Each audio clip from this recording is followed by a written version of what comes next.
you are live. Good afternoon, everybody, and especially a good morning to Miss Friedman's class at Independence Middle School in Virginia Beach, Virginia, United States of America.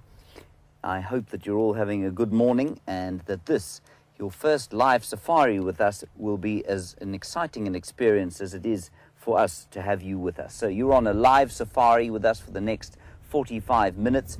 A herd of elephants has just on cue come down to drink at this little waterhole here. Off to the right of them, we've got some kudu. There they are.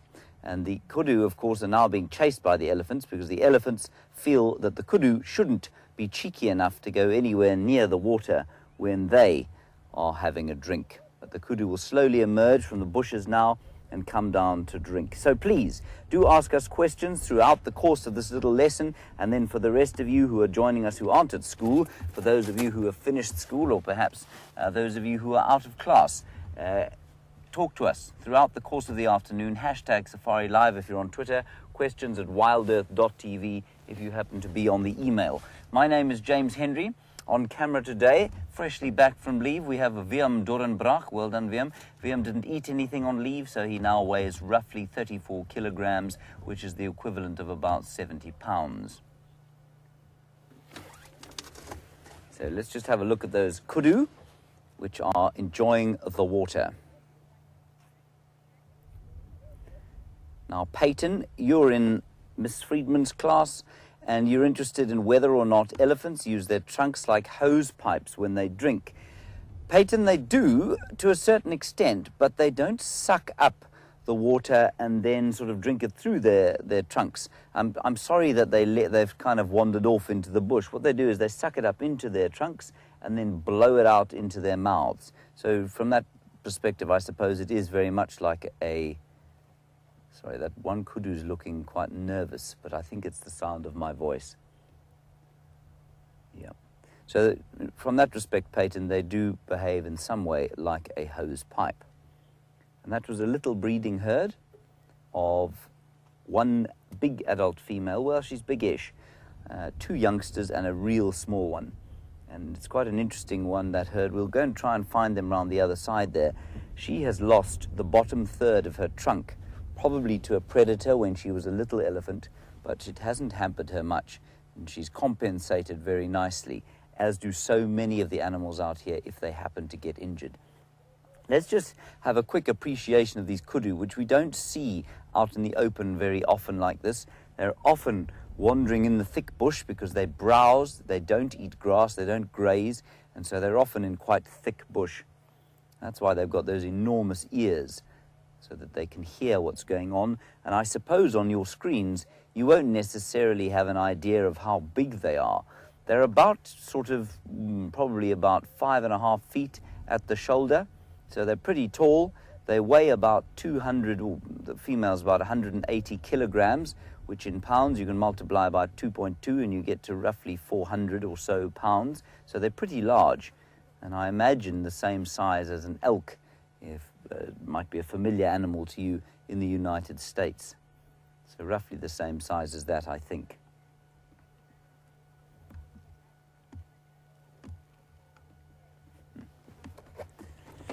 Now, Caitlin, what we're going to do is just drive around there and see if we can't find those elephants again.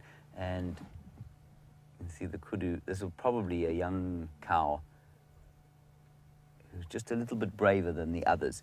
Caitlin, you're interested in the average temperature. Well, it's difficult to answer, of course, because the average temperature varies so much between the seasons. Today is 34 degrees Celsius, that's 92 degrees Fahrenheit. That's unusually warm for this time of the year. We are going into our autumn now, as you go into your spring, obviously. So let's split it up by seasons, Caitlin.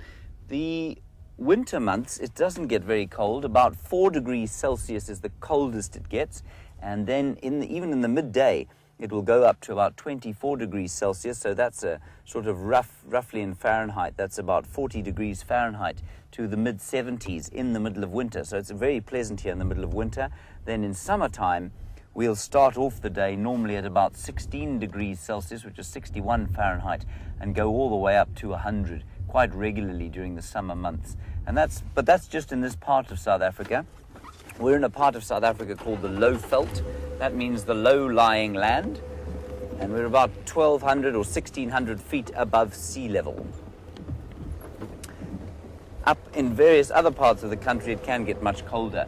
And certainly, well, we don't have a lot of snow in this country, but there are places in winter where it will snow.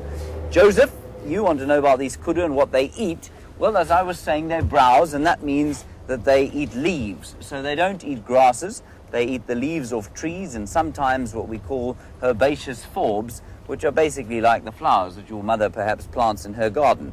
That would be described as a herbaceous forb, and that's certainly what the kudu would like to eat. And they do live in herds, Joseph. We've just spotted another animal through here, a very large animal. There he is, looking at us as though we owe him some kind of money.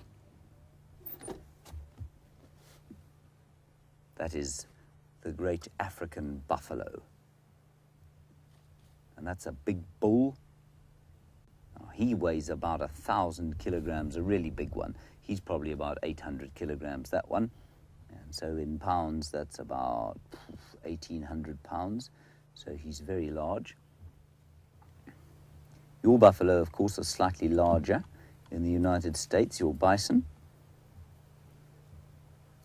But they're a little bit less cantankerous.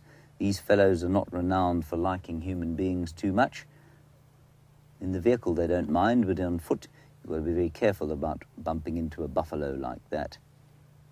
Joseph, I just want to finish your question on the kudu about whether or not they live in herds.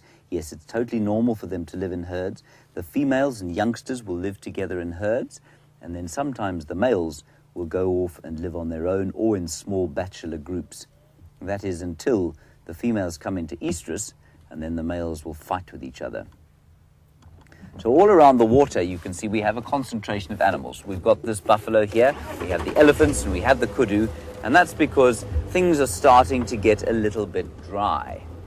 And Abby, you ask a brilliant question, and one that is, I don't suppose it's too hard to answer, but it's very astute. Good question. Abby, you want to know how the animals protect themselves from the sun? Well, the most obvious and easy way for them to protect themselves from the sun is to just get out of it, and that's to go into the shade during the heat of the midday. So many animals out here will spend the heat of the day sort of between 9 o'clock in the morning and up to round about now, 4 o'clock in the afternoon, they'll stay in the shade. Then those buffalo, for example, will lie in the water and they cover themselves in mud, and that provides a nice sunscreen for them.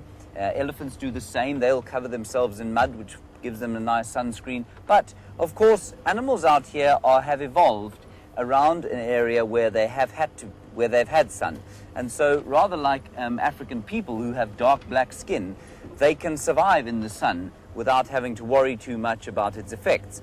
Now, Europeans, white Europeans, like my ancestors were, of course, come from a climate where the sun is not nearly so harsh and doesn't shine in the sky nearly as often. And that's why, you know, you can look into human history, that's why some people are white and some people are black. And it's very much the same with the animals here. They're the elephants again, Wium, through there. So the animals here, their skins are able to cope with the sun. You can see that they're very dark-skinned, or relatively dark-skinned. And that, of course, means that the skin does not burn. There is one exception, of course, and that's the hippopotamus. And he produces an interesting sunscreen, a very pink and foul-smelling sunscreen, which he exudes all over his skin if he happens to get too much into the sun. Great question, that, Abby. I always like questions where we can link our own human origins to the animals. Let's go around. I think they're probably going to come through here. Now, we've been talking about the climate and the temperature and that sort of thing, and just over the western horizon there, I'm just going to get Wium to show you a great gathering of clouds. Now, that is not particularly usual for this time of year. The wind is starting to blow a little, which indicates that there might be a bit of a storm later on. And Awa, you're interested in how much rain we get at this time of the year. Not much, normally. Normally, sort of the rainy season ends at the end of April, which is where we are now, and then it'll be dry until probably November, when we'll get the first summer rains. So, yeah, no rain around about this time of year, and we've had a very dry, wet season with probably only about a third of the average rainfall, and that means that as we go into the dry season, that drought will really affect how the grasses and therefore the grazers cope, and how the trees and therefore how the browsers cope with life. And it'll be a really good time probably for the predators, because a lot of the herbivores out here will become weakened by the amount of rain that we've had, by the very small amount of rain that we had. We found some more animals just up here. That's very exciting. Sometimes you drive out here and you don't see anything at all for a few hours. There's some impala through here. I will show you them now.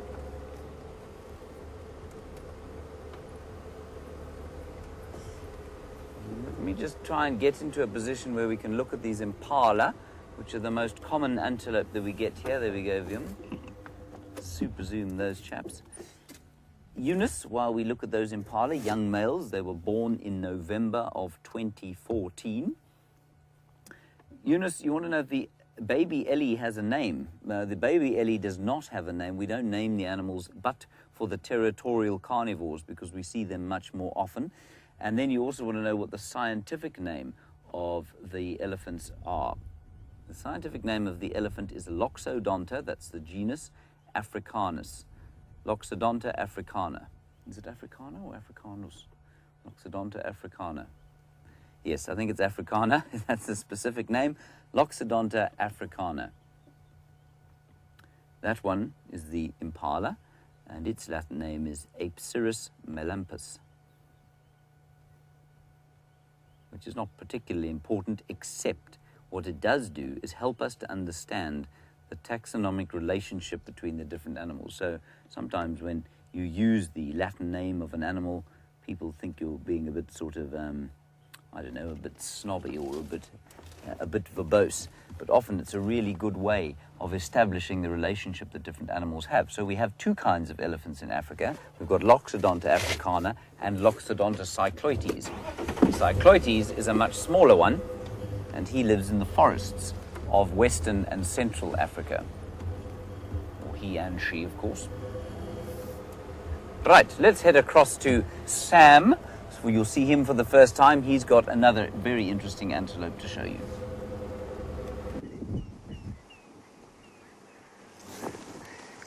A kudu bull, everyone. Have a look through the bushes there. You can see the same antelope that you just saw with James. You've already seen half the animal kingdom with James already in the past 15 minutes. And again, you are seeing the beautiful kudu antelope, which is secretively in its habitat over there. And you can just see his horns through the thicket there, feeding on some nice, lush leaves inside that thicket.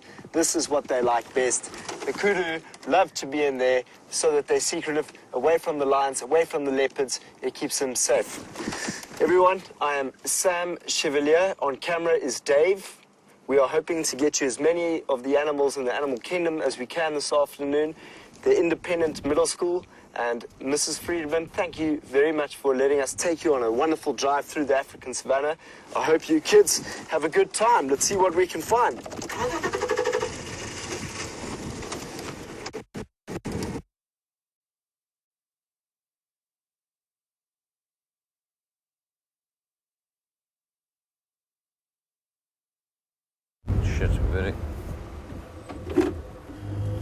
We're just driving at some speed to try and get to some lions that were found this morning. So you'll have to hold on to your desks. Don't try and write while we're driving, of course. You'll make a horrible mess on your books. And we'll see what else we can see. So around us now, you can see the vegetation of this area. This is a clearing.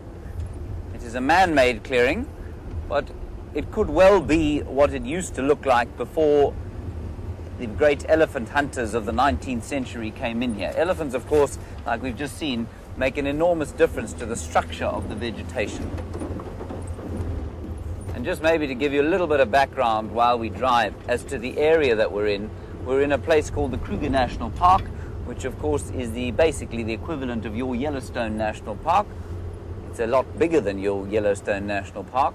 It's about 8 million acres of wilderness, 8 million acres. And we're on a little section in the western fringes called Juma. Peyton, you've asked one of those wonderful questions that's not actually answerable. And those are the best kinds of questions because it means we can discuss various options. Your question is how many species occur on the reserve? It's almost impossible to answer that question because we know how many antelope species. There are 9 antelope species. We know how many carnivore... What have you got? Okay, should we... My cameraman Wium doubles as a tracker, of course, and he reckons there's some leopard tracks back here. He's fascinated. You see, he's just got back from leave. Then we'll come back to them a little bit later. So, Peyton, we know how many carnivore species there are. We sort of know how many bat species there are. We know that there are probably roughly 220 bird species that could occur here. We know that there are 2 species of tortoise, 2 species of terrapin, and probably 10 or 12 species of lizard. But we have no idea, Peyton, how many species of insects there are here, because insects are almost impossible to quantify. There are probably insects on this reserve that have yet to be described in science. And so it's a really nice question, because we don't know what the biodiversity of the area is. How many trees are there? There are probably about 150 species of trees, probably about 30 species or 40 species of grass. Lots and lots of diversity, but the arthropods, the jointed animals, the arachnids, and the insects we don't really know about. Let's go across and have a look at a buffalo.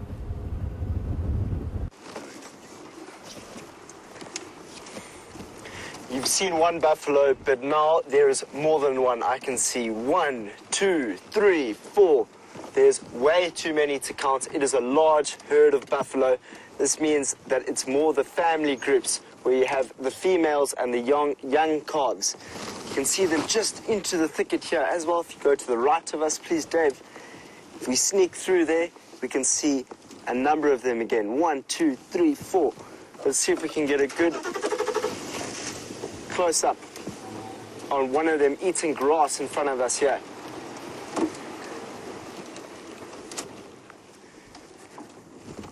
Have a look at this buffalo. This is a buffalo bull eating grass out here in the savannah. These are the big herds. What you would have seen a little bit earlier is the older male that goes towards the watering holes and sits on his own, eats a bit of grass on his own and looks after himself because he cannot keep up with the herds. Eunice is asking, what are they eating? They are eating grass. Have a look at the grass in his mouth there. There he is. He's got a nice chunk of grass in his mouth. That is exactly what they are eating, and they'll be grazing. So throughout the day, they'll be grazing grasses all the way along the banks here, and then they'll try and make their way through to the watering hole, which is at the top here. So buffaloes like to stay around the nice grassy areas and the places where they have the availability for water. So very, very lucky to be sitting in a very big herd of buffalo.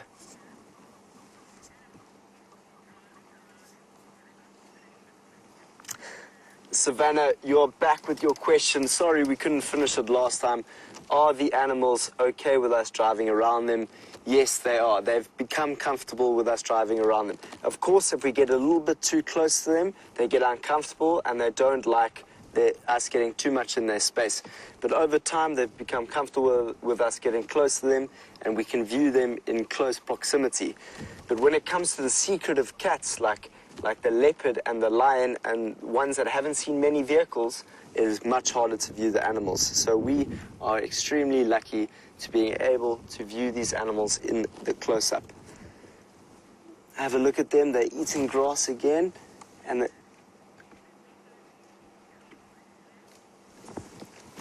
Emma's asking, do the buffalo usually travel in herds? Yes, Emma, they do normally travel in herds. You'll see there's some great pictures. If you look on some of the African magazines, you'll see buffaloes traveling far, far distances to get to watering holes and to get to the food. Of course, as I said earlier, the older males can't keep up with the herds anymore. They're called dagger boys, and they sit by the lush green grasses and drink a lot of water, and they just sit there. They can get quite angry, so when you walk into them, you must be very careful. I recommend just turning around and walking away. So those are the buffaloes. How exciting, what a big herd.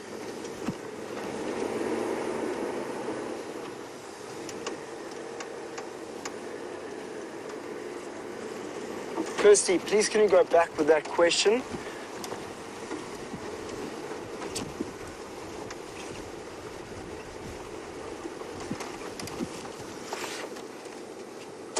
Ja'ari is asking, what biome do we give on this reserve here? The biome that is on the reserve is called the savanna biome. It is here. Sorry, Mr. Buffalo, we were driving past and we gave you a little fright while he was eating his grass there. We give it the name of it is called a savanna biome. So we get a number of biomes in South Africa, specifically 9, and this is the woodlands.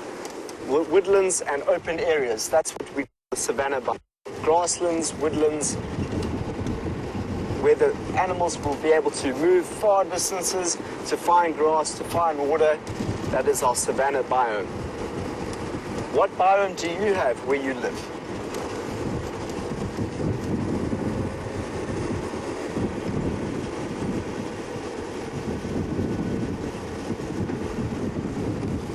Shiraya, that's a great name. Shiraya, you're asking, is it a common thing that we eat buffalo here in Africa? Well, specifically me, I haven't eaten much buffalo in my time, but it is a common thing throughout Africa to eat buffalo. You can imagine over the many years that humans have been on this planet, they've needed something to eat, and they went hunting, and they caught a buffalo. So yes, there is a lot of buffalo that is eaten in Africa. But we're on the way to a watering hole. We had every chance of finding a hippopotamus.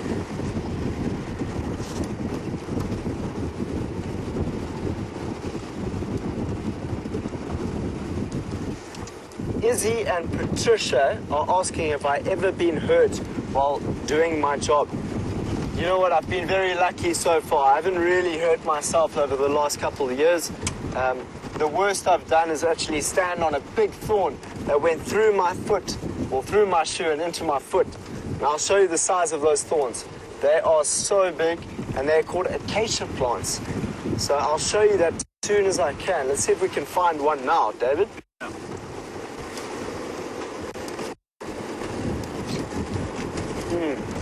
Here we go, here's an acacia plant.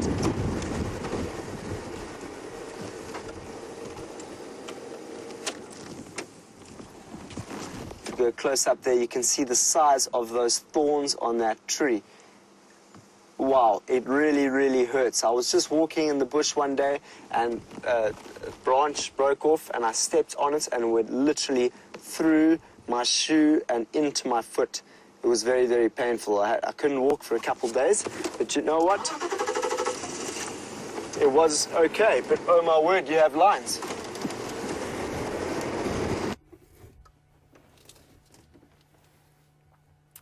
There, everybody, is supposedly the king of the beasts. There are 5 male lions here, the recent conquerors of this landscape. They've recently just taken it over from 2 old males, and they are settling in as the new royalty of Djuma. There are 3 or 4 of them over there, and then another one just under that bush over there. And this, of course, is what lions do for most of the day. They lie about the place, doing not very much at all. They're probably about 5 years old, these chaps. And they really don't like the heat too much, and so they'll just be resting here until it cools down and the light starts to fade, and then they'll wake up and start roaring and eventually go walking off into the night, perhaps to hunt, perhaps just to mark their territory through calling and through the use of urine. Now, I've always felt very much that the real royalty of the bush out here is the elephant. I think much more than the lion. The elephants seem to do a lot more, and everything is afraid of an elephant. Look there. Look at the size of the foot. I don't suppose you can tell there, but that foot there that Wium is now filming is probably the size. If you take your look at your hand, everybody, take that hand, or I tell you what, imagine your father's hand, and imagine your father's hand sort of 1.5 times the size. That is basically the size of that lion's foot there that you can see. The claws there are probably about 1.5 inches long when they're extended. They are immensely powerful animals, and you can see the musculature there on his forearm, on his foreleg. And Makia, as I was talking about when and where they're going to get active, you're interested in when they're going to hunt. Well, Makia, they'll hunt at night normally. That's normally what lions do. They don't like to hunt during the day. It's too hot for them. And so they'll sleep now, and once it gets dark, they'll start to hunt. Of course, darkness gives them cover as well. They're enormous animals. They stand about 3.5 feet at the shoulder. A big male lion like this, 5 of them are pretty easy to see. And of course, it is going to be the semi-full moon tonight. It's full moon tomorrow, but it is almost full moon, and so it will be very difficult for these lions to hunt at night.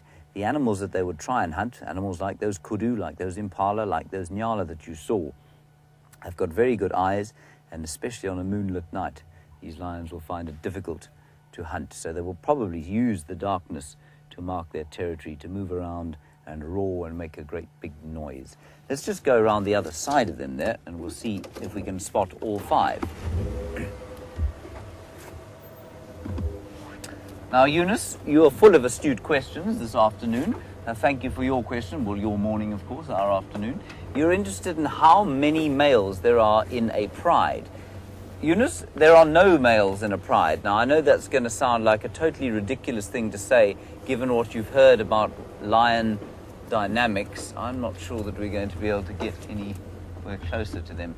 There we go. That's actually, you might get quite a nice look at the face there, Wium. Is that all right? Yep. Area is very difficult to drive in, lots of erosion gullies. Anyway, while we look at the lions there, Eunice, the males don't form part of the pride. The pride, strictly speaking, is the females and their associated youngsters. So you'll have a pride, for example, in this area, the Nkuhuma pride, of 5 females, and 2 of them at least are pregnant. So the pride would be described as those 5 females and their cubs. The males form a coalition, and they are not part of that pride. These guys will dominate 1 or 2 or 3 prides. At the moment, they dominate 2 prides and perhaps 3 further to the south of where we are now. The Nkuhuma pride and the Styx pride, and possibly a pride on Mala Mala, which is a property to the south of us.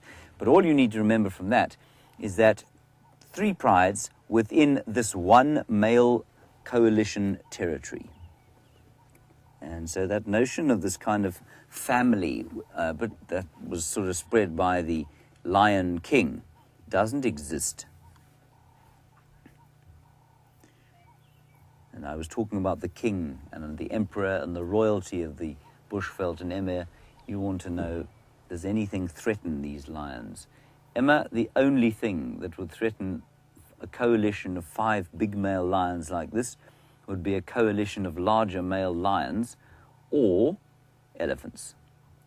Elephants do not like lions, and they will chase lions away. But by the same token, in some parts of Africa, especially where it's really dry, like in Savuti in Botswana at the end of the dry season, the elephants can get so weak that the lions turn the tables on them, and they will actually sometimes hunt elephants. But largely, a male lion has got nothing to fear. And you can tell that because they sleep so completely soundly. No other animal out here sleeps like this. And of course, the most obvious feature of a male lion is the hair around the head, the mane. And Abby, you want to know why on earth would they have this mane? And that's a good question, because it's expensive to make. It takes a lot of energy to create, or to, for the body to produce the mane. So why have it? 2, well, maybe 3 or 4 reasons, but 2 main ones. The first one, of course, is to show dominance. So they show dominance. The darker the mane is, the more dominant a lion is likely to be, the more testosterone he has. Secondly, and possibly even more importantly than the first, is that a male lion is basically built to fight. And that mane protects his neck when he's in the middle of a fight. They fight with each other over food, but they also fight with other male lions for territory quite regularly. And unlike most of the other cats of the world, including tigers and jaguars and even your mountain lions that you have in the United States there, these lions will fight. Just about all other cats will avoid physical confrontation if they can. If they have to fight, then they will, but they will avoid it. A male lion does not avoid confrontation. He will have a fight with other males, and that's because he does live in a group, and so he can afford to take risks, where solitary cats cannot afford to take those risks because they're unable to hunt, well, if they get injured, whereas these males, of course, can feed on the scraps that their brothers leave. So the male mane is hugely important for fighting. Should we go back a little bit, Wium, to where we were? And I was talking about pregnant lions, and these chaps are new here, and they've managed to impregnate the main pride of the area, the Nkuhuma pride, certainly at least 2 of those lionesses. And Aidan and Alyssa, how many lion cubs will be born as a result of this, you want to know? And the answer is any litter can be between 2 and 6 cubs. I think the record is something silly like 8 cubs, but that is an enormous number of cubs in one litter, and so it's much more likely that it will be 2 or 3 in each litter. I'm just going to try and get into a position where we can see this guy's face, because the others we can't see.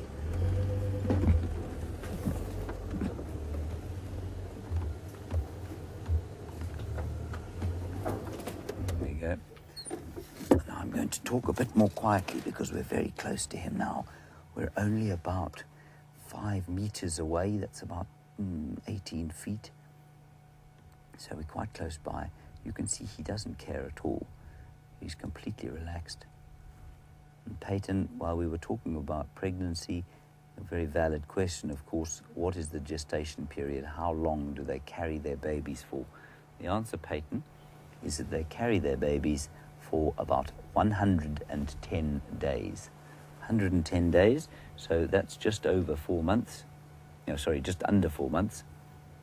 And then they're born. Now, it's quite a short gestation period for an animal of this size, but you find that all the carnivores have got short gestation periods because they can't afford to have a big fetus in the stomach, and they can also protect their babies.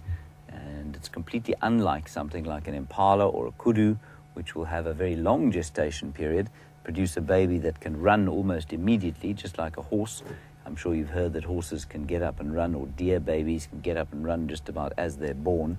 It's the same thing with the herbivores out here, because they cannot protect themselves from predators.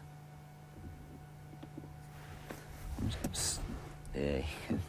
That's a brilliant shot of the white underneath the eye there, which is used to reflect light into the eyes at night time.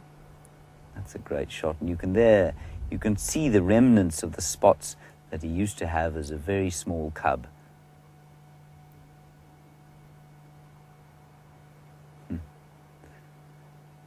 Savannah, we were talking about hunting earlier, and you want to know how fast a lion can run. Well, there are reports of lions running up to 80 kilometers per hour. That's 50 miles an hour. I think you probably find those are exaggerations, and I would say probably 70 kilometers per hour, or about 40 miles an hour, 42 miles an hour or so, is probably about the limit. That's incredibly fast, of course. When you think about, I don't know how good your maths is over there in your life sciences class, but if you work it out, I'm just going to sneak a little bit forward so Liam's got a clearer view of this line in front of us. There we go. Sorry about that.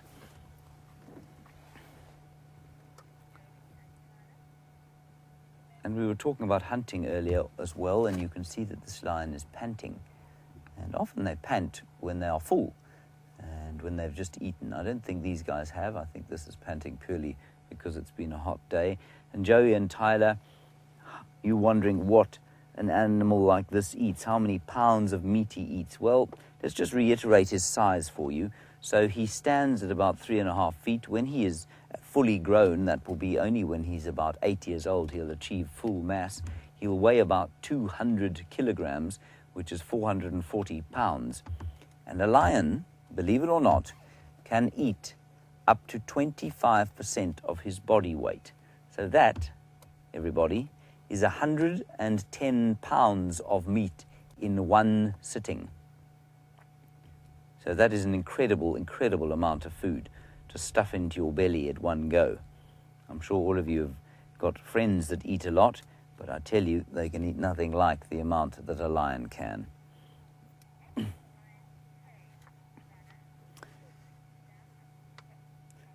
And around here, of course, the major prey of lions, lions like this would be very large animals. And Sharia, you want to know what lions like this would eat. Big males will go for big things, like giraffe quite often, and the animals that Sam is going to show you drinking at the water now.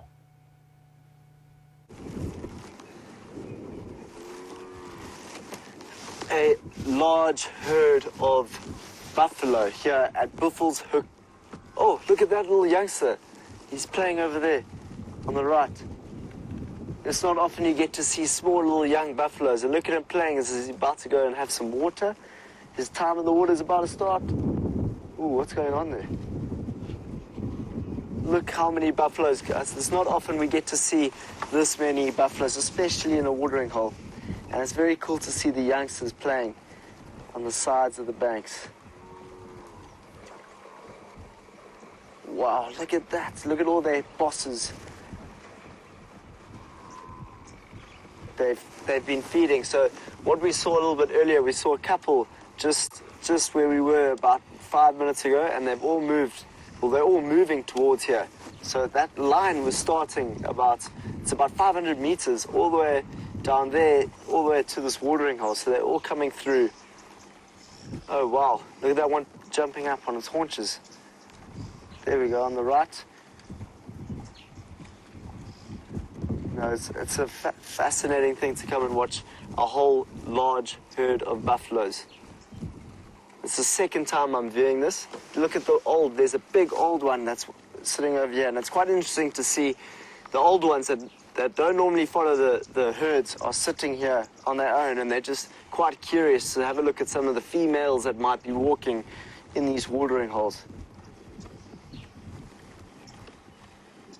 But it is a nice, wet watering hole at the moment, and the summer months are about to start. No, the winter months are about to start, so it's about to get a lot hotter than it is at the moment. So it's important that the buffaloes get as much water as they can.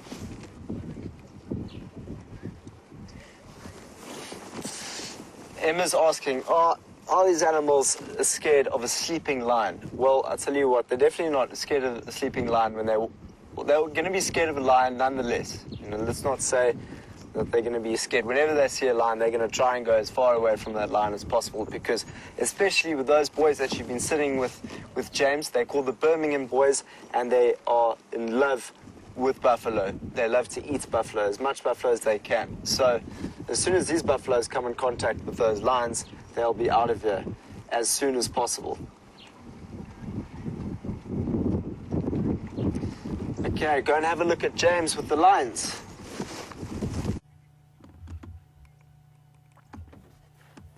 Now we've come around the other side of this lion, and you just get a slightly better impression of his look and his size. Now, he doesn't have a full mane, so that is indicative of his age. His mane, rather like his mass, will only reach full fruition when he's about 8 years old. Now that's a bit like, of course, a young man whose beard might be relatively full by the time he's 20 or 22, but when he's in his 30s, it will get even thicker. And that's what happens exactly the same way with the lions. You can see the scarring on his face. Remember, I spoke about how they fight. All those scars on his face are from fighting, probably with his brothers and with other animals, at least with other lions. Joseph, yes, brilliant question, of course, about the predator hierarchy here. How do lions get on with cheetah, or do they just avoid each other? The lion avoids nothing, Joseph. A cheetah, a male cheetah, a big male cheetah, probably weighs about, I'd say about a third of what this lion weighs. And a big male cheetah is going to run away from a lion with a great speed. Cheetah's distribution, actually, Joseph, is determined largely by lion presence. So cheetah are so nervous of other predators that they're hardly territorial. So in the presence of lions or other predators or lots of other predators, cheetahs will disappear. So we see two male cheetahs around here quite often. They also form little coalitions. But wherever these male lions are, you can almost be certain that those two cheetah will not be. Now, I don't know how many of you have got house cats, but you can see how this cat, this enormous cat, the world's second largest cat, is behaving in many respects exactly like your house cat might. Hears a noise, looks out to the side, chews a bit on his claws, gives himself a bit of a lick, lies in the same position.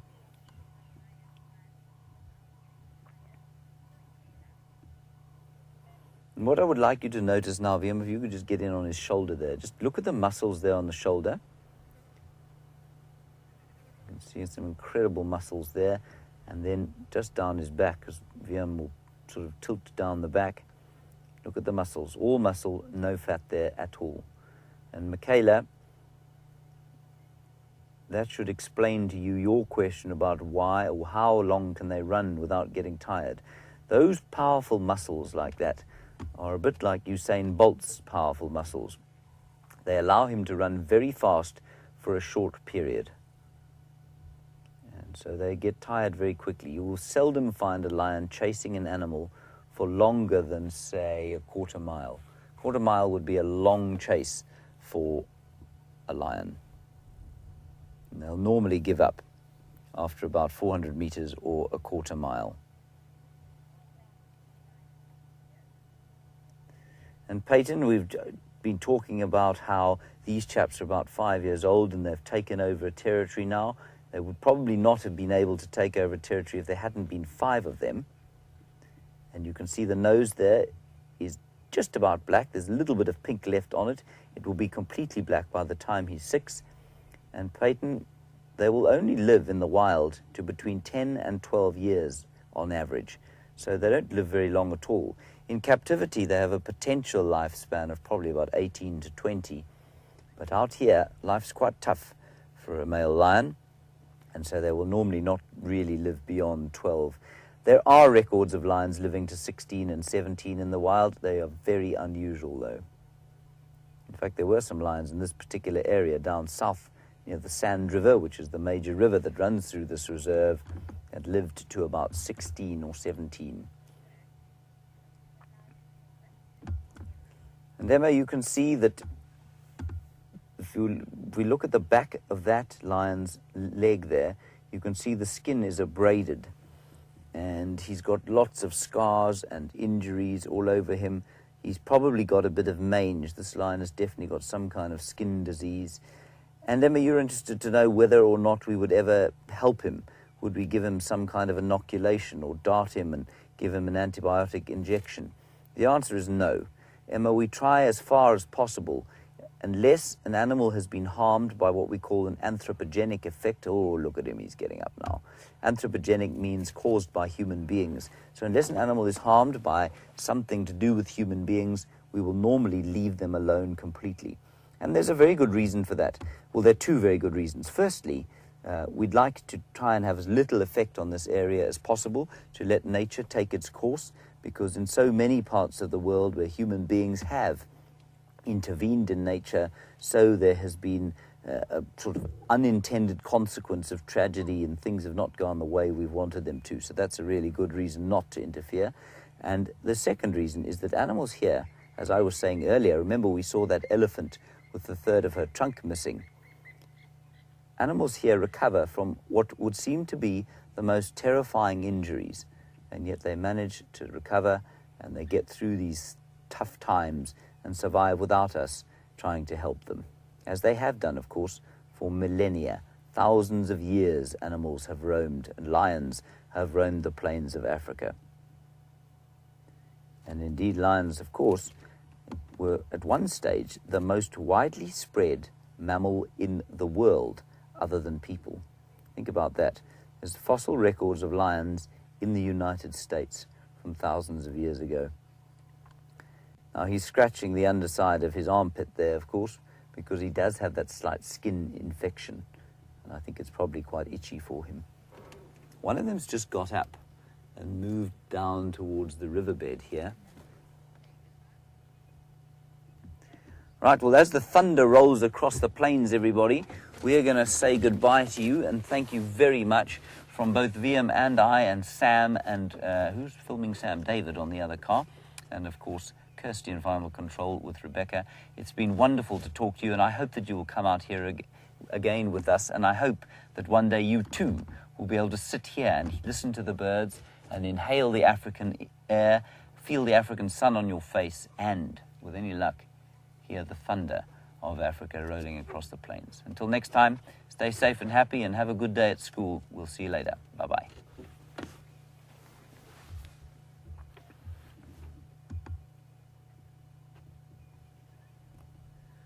I think it's a starling.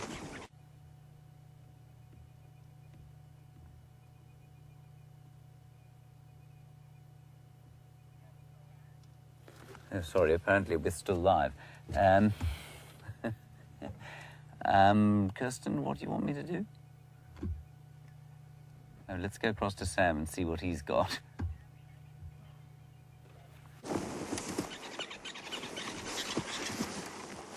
Have a look at the size of the boss on this buffalo on the right. It is the biggest boss that I've seen on a young buffalo ever. It is so big.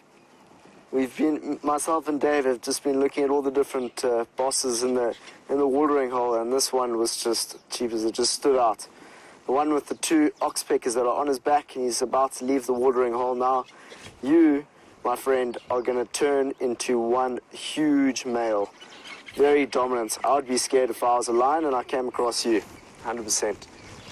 Otherwise, that's the rest of the herd that was here. We had the large herd that were all relaxing in the watering hole here. It was a special moment as we sat here watching them drink some water and then move off to graze on some grasses. In the distance, we can see a low pressure system coming into the Sabi Sands. I can feel it in the wind. The pressure's beginning to change. Hopefully we're going to have some rain down here. We didn't have to do a rain dance, myself and Dave, to bring the rain. The rain came on its own. And then just going from the rain down to the smaller little creatures in front of us here, the little terrapins. Can you see their heads popping in and out of the water? There, to the left. 1, 2, 3. Oh, this is what, 1, 2, 3, 4, 5 actually. Look at them go. This is the place for them. This is their little watering hole. They pop their heads out. I love watching terrapins. They are definitely one of my favorite animals. You just see their little heads pop around, and we have a famous little hippo that comes out here, and I'll tell you what, these little terrapins make their way to the middle of this watering hole, and they climb on the back of the hippo, and then that's them set for the day. They relax on top of the hippo all day. So that's the terrapins in Buffelshoek Dam. With that, the buffaloes are going to start heading slowly into the north, across over our boundary. We've got the lions further down south with James. James was with the lions, so hopefully as the day progresses, the lions will get up and get active and show us some of their beautiful territorial scent marking, or even hunting if we are very lucky. With that, let's go and see what else we can find in the low veld this afternoon.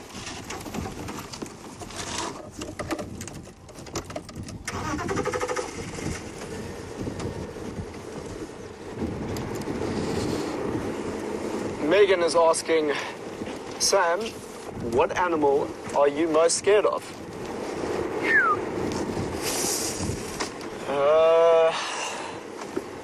You know, to be honest, the animal that I'm most scared of is a black mamba, 100%. Just because, you know, first of all, they are neurotoxic and cytotoxic, which means they attack the neurosystem of your body and they attack the area in which they attack you on. And you don't have much time once they bite you. Oopsie, where am I going? thought that was the road. It's not the road.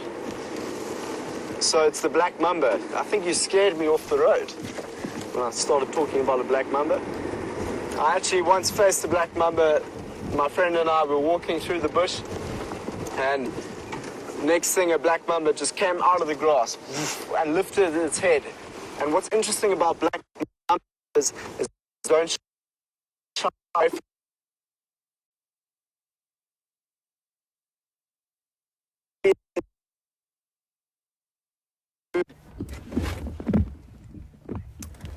We're still here with the lions, everyone, and just trying to ascertain. There are 4 here, but I don't know where the other one has gone.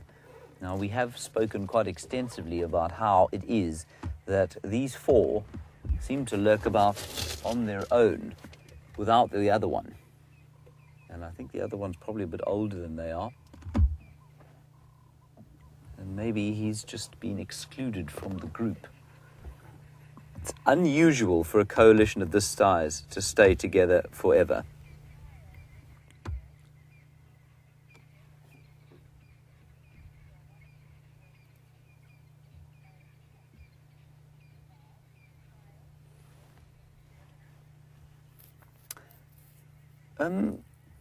There's a question coming through here from Kyle in New York, who is from Durban, like Kirsten McLennan Smith.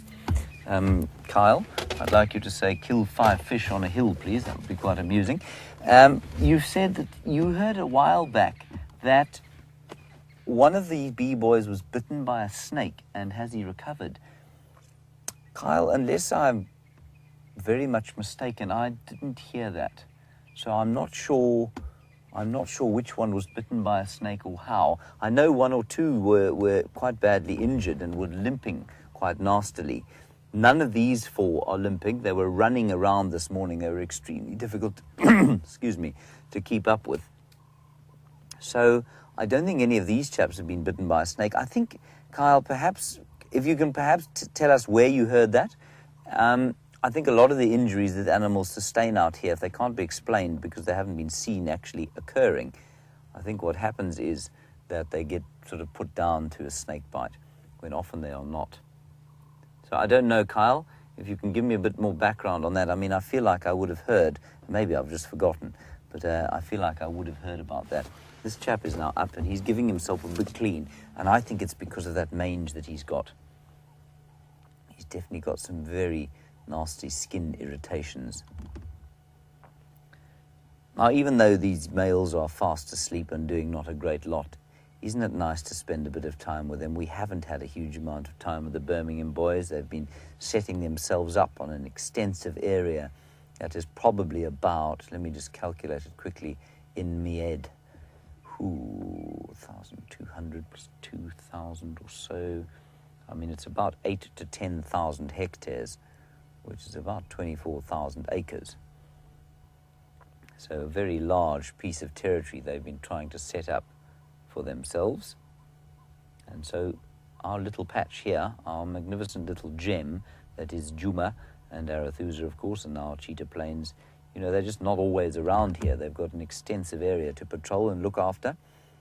And so it's great to just spend a bit of time with them, even if they are lying in amongst the warri bushes, as opposed to, I guess, sitting on Pride Rock, surveying their land.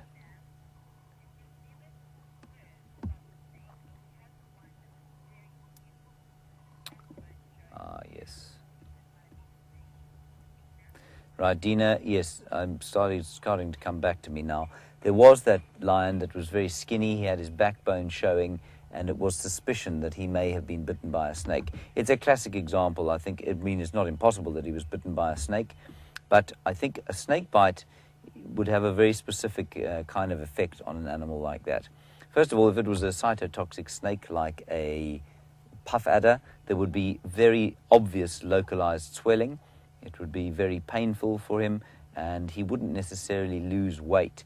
If it was a neurotoxic snake, like a mamba or something like that, there would be obvious neurotoxic effects, and basically quite fast-acting neurotoxin would result in some kind of paralysis and especially respiratory failure. And I mean, almost it would be worked if didn't result in complete respiratory failure, which of course would result in death. If the animal managed to kind of work the poison through his body or the venom through his body, it would, he'd be able to do that in a few days, which wouldn't be long enough to make him thin.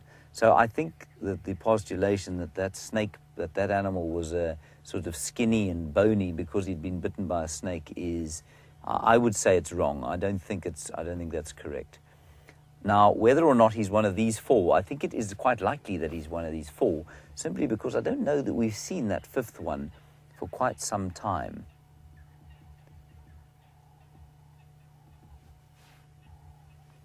So that would be my guess. I might be wrong, but I'm pretty sure. I mean, an animal being bitten by a snake is going to show effects very quickly. There's that nasty mange. Look at the stomach there, Wium. Ugh. It really doesn't look great, does it? I don't think, as long as he doesn't sort of scratch himself to death, I don't think it will have too bad an effect on him. I'm not sure what mange does to an animal's skin, though, and if it actually does eventually start to cause sort of issues internally. Shall we try and sneak through here, and we'll just get a quick look at the others. If we don't get in there, I'm sorry, everybody. We've got to go under this rather nasty branch here. And because Wium's just back from leave, we don't really want to leave him hanging on it. Or break the new camera. Or break the brand new camera. And Rob, in UK, you're a man of action, obviously. You like a bit of action on safari. You're saying, how far, astutely, are the Birmingham Boys from the buffalo herd that Sam's looking at? They're not very far. We're probably, as the crow flies from Buffelshoek Dam, which is where the buffalo are, only probably about a kilometre? No, less than that. No, much less. Probably about 400 or 500 metres, half a kilometre or so. Right, I'm going to turn the engine off so that I can roll forward without the brakes squealing. Are you all right there, Wium? Yes. Wium is now basically inside a knobthorn tree, the nastiest thorns we have out here. Come on, car.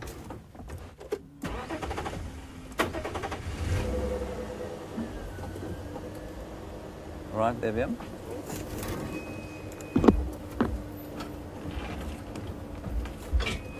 Still all right? Yes, yes. Well done. Just easing our way in here. There we go.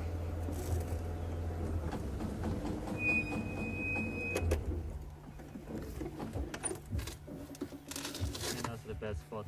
Hmm? Antenna's in a bad spot. The antenna's in a bad spot. Do you want me to go forward a bit?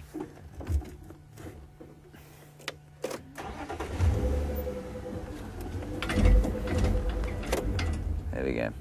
Okay, now I'm always slightly terrified when I hear the name Ravi in New York, because I know the question is either going to be unanswerable because it's so brilliant in nature and difficult to answer, or it's going to take a good long time to sort of get through, because I often have to think through exactly what the answer is. And here is another great question from Ravi in New York.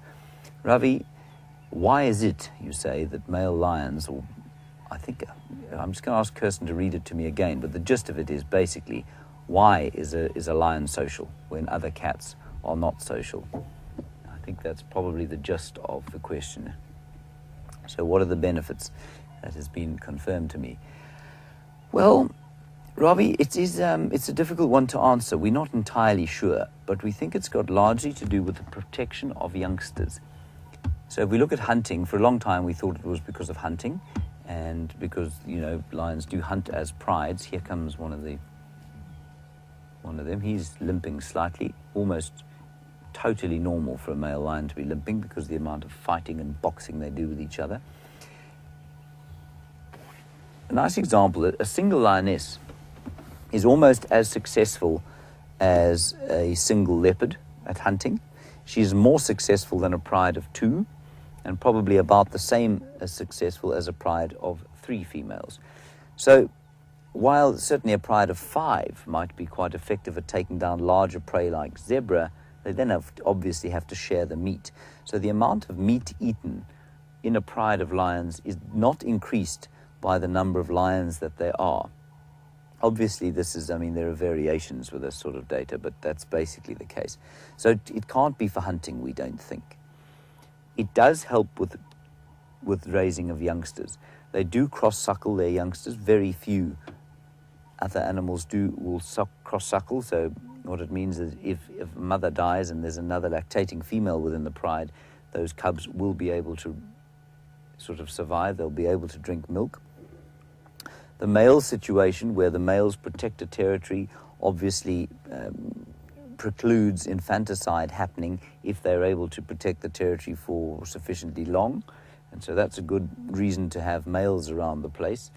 But otherwise, it's not as easily explicable as it might be. So we think that the chances of cub survival are greater in a pride because they're able to protect each other from each other and from other predators more effectively if they're on their own. And I suspect what you find is that because they live in relatively open woodland or savanna areas, their size counts against them when it comes to protection of their cubs and kind of hiding away the cubs and the youngsters.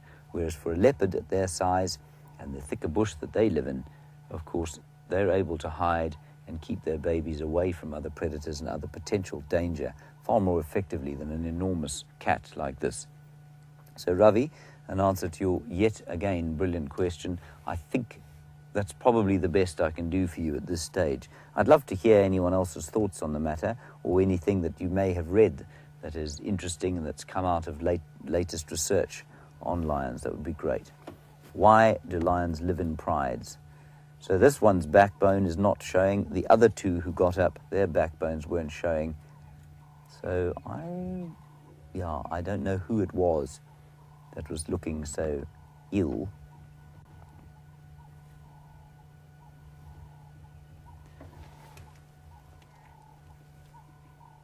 All right, let's head across to Sam, get an update from him. I will stay with these lions for a little bit longer, and then we'll go and see what else we can find.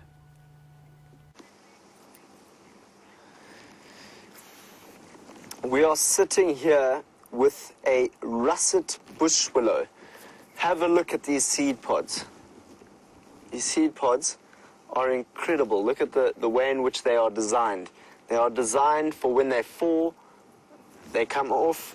And if you have a look here, have a look at the shape in which it is. You can see the way in which it flaps out in very, very different directions. So this means that when it falls from a tree like this, it'll catch the wind and it'll take it to a further position. So hopefully, when the storms come, this tree will be able to disperse its seed to the different parts of the African savanna. And just talking about storms, we have a look above there, we can kind of see the last edges of the clouds. But I tell you what, it is getting quite stormy out here. The wind is picking up. Myself and Dave are truly hoping that rain will make its way this evening or tomorrow morning. But James quite clearly phrases it in such a way that it's like politics. You know, you just don't know sometimes how it's going to work out. But let's just hope that the rain will come and look after these beautiful watering holes and riverbeds so that the African animals can have something during the dry times.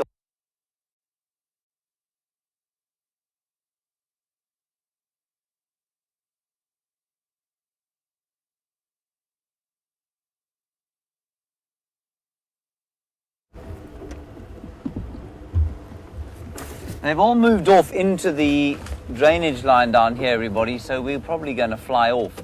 Or we're not going to fly off. I don't know why I said that, because there's some white-backed vultures up in the sky there flying into the clouds. And I suspect quite strongly that they've been blown in on the storm, and then they saw the lions here. And they, of course, can see an incredible distance. And I wonder if they didn't see the lions sort of walking down and just decide to bank off to this side and see if they hadn't killed something. That's great. That's quite a black cloud. All right, so we're going to try and sort of mangle our way out of here.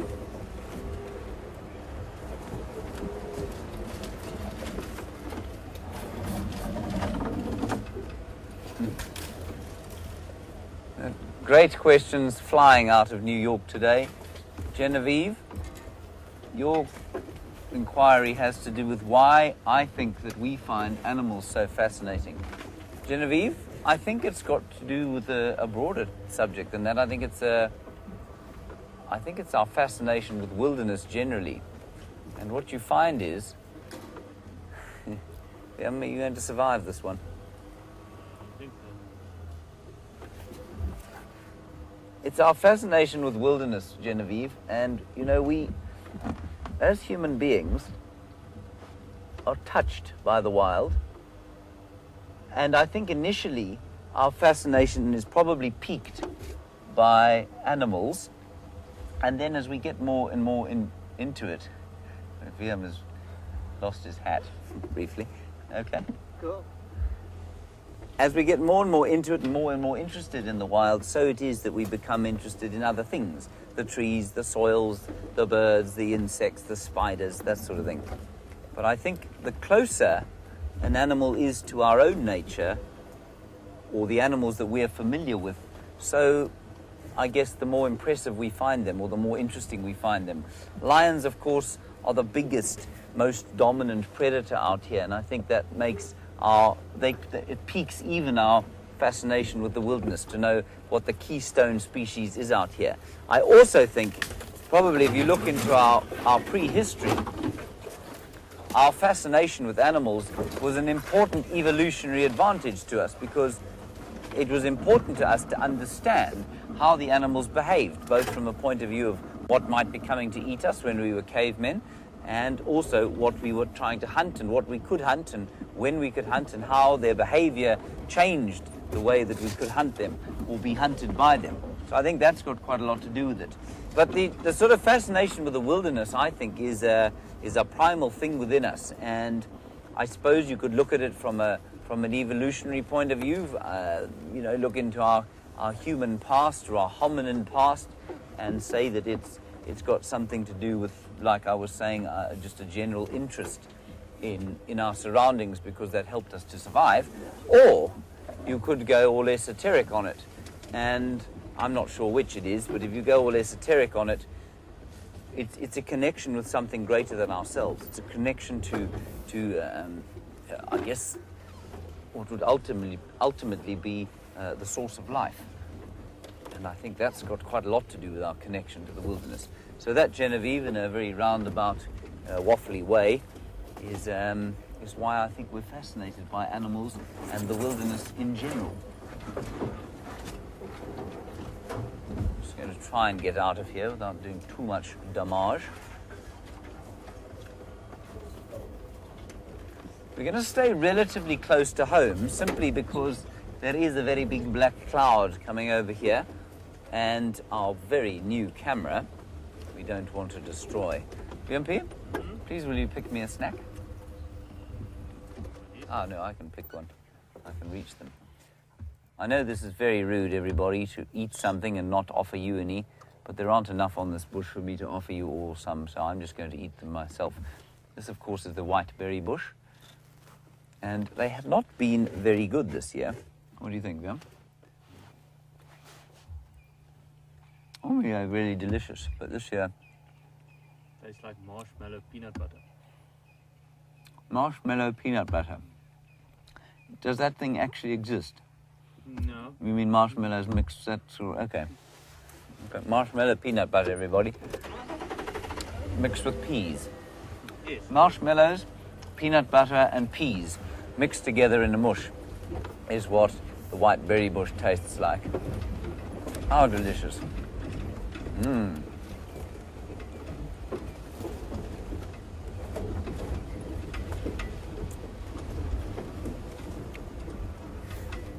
Ooh. This is going to be a controversial one. Excuse me, everyone. The seed's not very nice. James Henry Old Hat. What are my thoughts on Darwin's theory of survival of the fittest? Well, it depends entirely on your understanding of that term. I think, to my mind, there is no better descriptor or way to explain the biology around us other than through the light of Darwinian natural selection. Now, what survival of the fittest means doesn't actually mean sort of fitness from an individual point of view. So if I am weaker than another human being, that's not the kind of fitness it's talking about. It's not a physical fitness in terms of, your physical prowess as an individual. It is the ability of a species to reproduce itself. That is how we define the fitness. So the fitness of lions is their ability to reproduce themselves as a species, not as individuals. And I think, James Hendry's old hat, that there is no better way as yet to describe the diversity around us other than through Darwinian natural selection. And if anybody would like to discuss that further, I do find it extremely fascinating. I also, by the way, because I know that that can be somewhat controversial to some, I don't believe that this precludes in any shape, way or form any kind of religious belief that you may or may not have. So I don't think that those two are mutually exclusive in the slightest. Right, we're out, everybody. Whew. Wium is still here. It's very nice to have him back from leave, and lucky that I didn't lose him. Let's head back to Sam and his beefalo.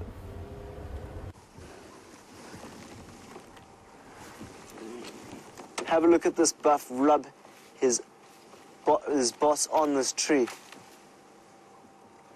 Wow, you can see that his boss has been deteriorated from the parasites that are born in his boss. Look how he rubs. This is so interesting. I've only ever heard of them rubbing. I've never actually been encountering this so close. Wow, this is so cool. You listen to that, you can really hear he's scratching. He's trying to get it off. Get it off, get it off. Get this off my head. Oh.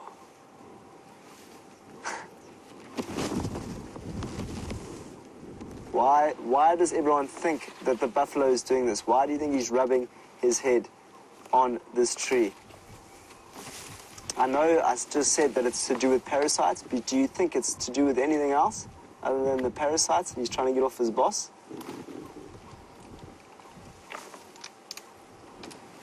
This is very interesting to watch him do this. How was that? Is that feeling better? Oh, he's still going. I can't tell you how the pressure has changed. The wind is blowing now. The buff is scratching his head on this boss. And I heard there was a question earlier about how animals are so fascinating. These are some of the reasons why animals are fascinating. How they manage to cope and live in the wilderness on their own and to look after themselves where they need to. Whoa.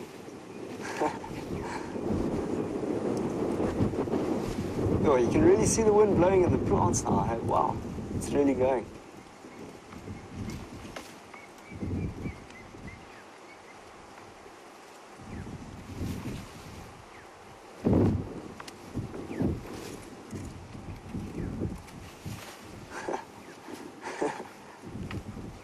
What are you doing? You're going to keep going. Well, while we're doing that, I'm just going to go to this little seed pod that we had a few seconds ago. Over here. Here's the seed pod. We're going to do a little quiz. What do you think the bird is that likes to try and nibble the insect that is in the middle of this seed pod? The seed pod comes from a russet bush willow, otherwise known as Combretum herionsa. So that is a russet bush willow. With that, thank you, Mr. Buffalo, for showing us how you do that. He's got a hole on top of his head, which is quite interesting. Did you see that? There's a significant hole when he comes back up. That could have actually been from him rubbing his head on this tree like this.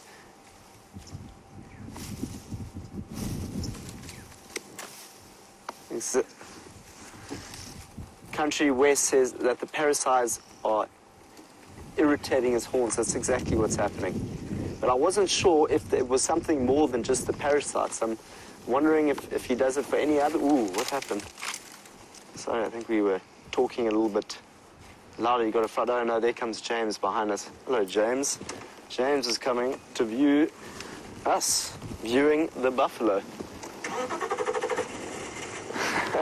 Hello, James. Well, let's let James get past. We, in fact, have an elephant. So straight after seeing that buff, we now have an elephant in our midst. Hello, Ellie. Are you on your own? There's Mr. Ellie. He looks like quite a young. Looks like a young one. Is it a young female or a male? Let's have a good. So you often can tell the difference between a female and a male by the dome head that they have. So you can quite clearly see that the sharper edge of the head is coming out. So that could be a female. But we've got James right behind us. So I'm going to carry on, and hopefully he'll be able to get past us so that we can view. Oh no, so he's reversing. So we're going to have time to just sit here with this Ellie. But I'm quite interested because he's definitely not an old elephant. Or she's not a very old elephant. And she's on her own. Dave, can you see how the Ellie's around? No. And you can see one tusk is a lot shorter than the other. There we go. We can't really see the other tusk at the moment, but the one is quite significantly smaller than the tusk on the other side there. And we can see he's grazing. She's grazing on some grass. She turns it, wraps it round her trunk and pulls it into her mouth, making use of the rich green grass that are here. Isn't that nice? I'm not sure if you can hear the wind in my mic as I sit here, but I'm just going to let you see if you can hear this, because the wind is really starting to pick up, and this is really going to change things out here, because the wind will make all the other animals quite scared.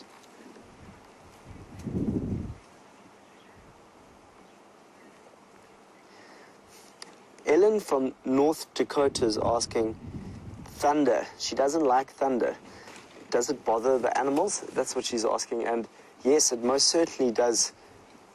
Definitely bothers these animals, purely because they're not able to hear and see as much as they used to. And it definitely gives them those shocks. So they're not used to the thunder that comes all the time. And with thunder comes, a lack of safety. So it definitely is unsettling for the animals out here. Me, on the other hand, I love thunder. Thunder is probably one of the best things for me to experience. And that's why the bush is incredible, because you don't get thunderstorms where I'm from as significant as they are here in the low veldt. Where I'm from is from Cape Town, and Cape Town just gets super windy and rainy and cold. And here in the low veldt we get some lightning and thunder.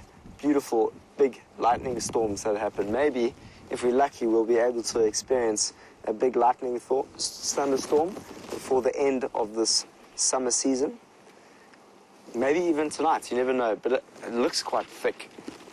It does look like thick. It should bring some rain. We don't really need to be dancing for the rain. It should just come on its own. Ooh, wow, it's so cool to watch them strip that grass out of the ground, put it in their mouth. It's such a great question, thinking about why do we think animals are so fascinating? Such a good question. I really find them so fascinating, just purely because of the way in which they go about their lives and the way in which they survive and collect the food that they need to and drink the water, and how they are in different social organizations.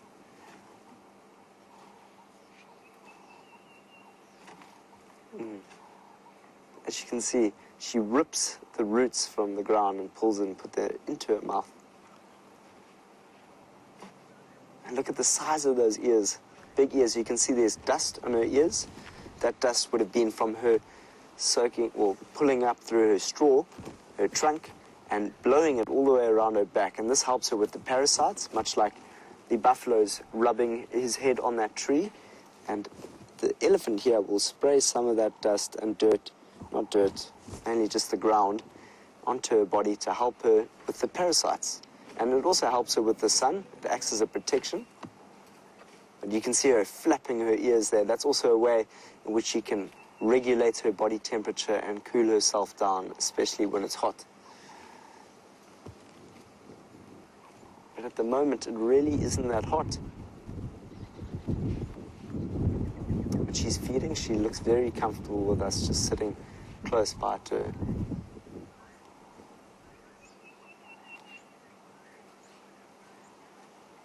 With that, let's go and see how James is doing. We're going to sit with this young lady for a little bit longer, see what she does, and potentially move on.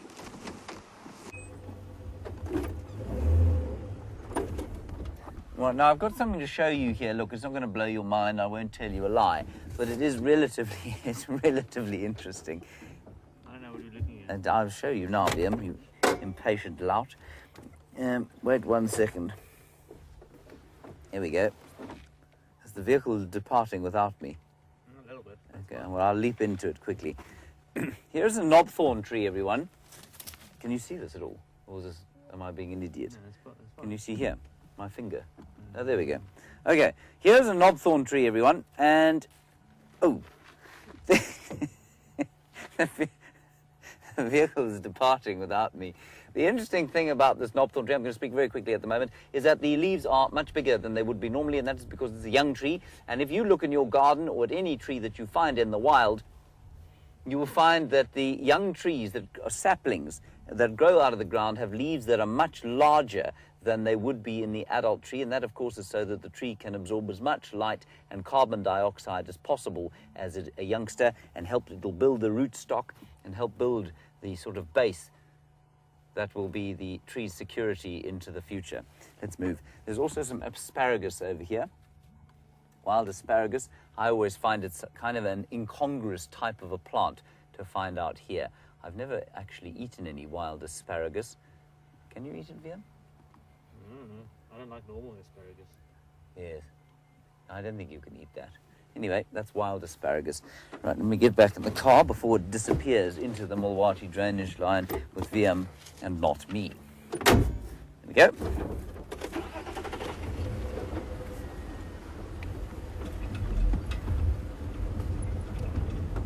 Seems to be Buffalo City around here. I can smell a bit of rain now.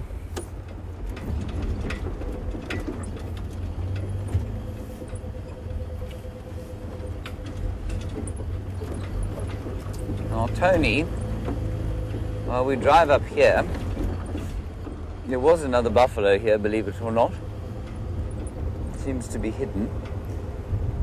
You say, you ask the question, are there any animals there? He goes, his bottom's just disappearing into the bush there. As you've seen many buffalo, I'm going to keep going. I'll tell you where I'm going. I want to go up onto quarantine so that we can see over the western horizon and see the extent of the storm, just so that we can sort of plan for the afternoon. Tony, are there any animals out here that are inauspicious to kill or good luck to kill, and according to sort of local folklore? So a classic example is the pangolin. Now, a pangolin, for those of you who don't know, is otherwise known as a scaly anteater, and he's his closest North American relative, I suppose, would be an armadillo. That's a little bit what he's like. He's sort of long. I will show you a picture just now. He's sort of long, and he's got thick keratin scales on him, and those keratin scales can be used in various kinds of traditional medicine. They're basically the same thing as rhino horn, so completely useless for any real sort of medicine. But there is there are beliefs associated with using pangolin scales. The other classic examples are hyena body parts. Hyena body parts are often considered auspicious, that they've got various sort of properties that will help you to predict the future and perhaps for healing, and also perhaps to put spells on people you don't like very much. So there's a constant litany, if you live out in these areas, of accusations and counter-accusations of bewitchment. And you would bewitch somebody through using hyena body parts or even through vulture body parts. But otherwise, I don't think there's anything that is specifically bad luck for you to kill. I know exactly what you mean, Tony, but no, I don't think anything is particularly good or bad luck, except maybe an owl.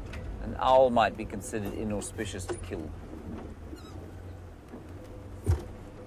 An owl certainly you don't want to find on your doorstep. If you're trying to really freak someone out in this area, you find a dead owl and put it on their doorstep, and they will immediately assume that they've been bewitched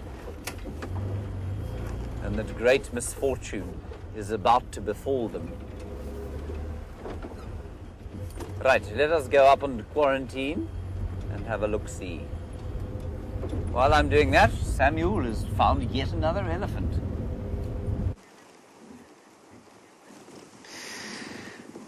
So we were with one elephant just up the road, and now we found another elephant down by the riverbed. And myself and Dave were just sitting here, and we were just thinking how incredibly lucky we are to be sitting in a riverbed with a magnificent elephant, with the beautiful clouds that are above it, and then thinking, this is what we do. This is actually what I'm doing right now, is I'm bringing the world into viewing a magnificent elephant that deserves all the attention in the world. Incredible animals.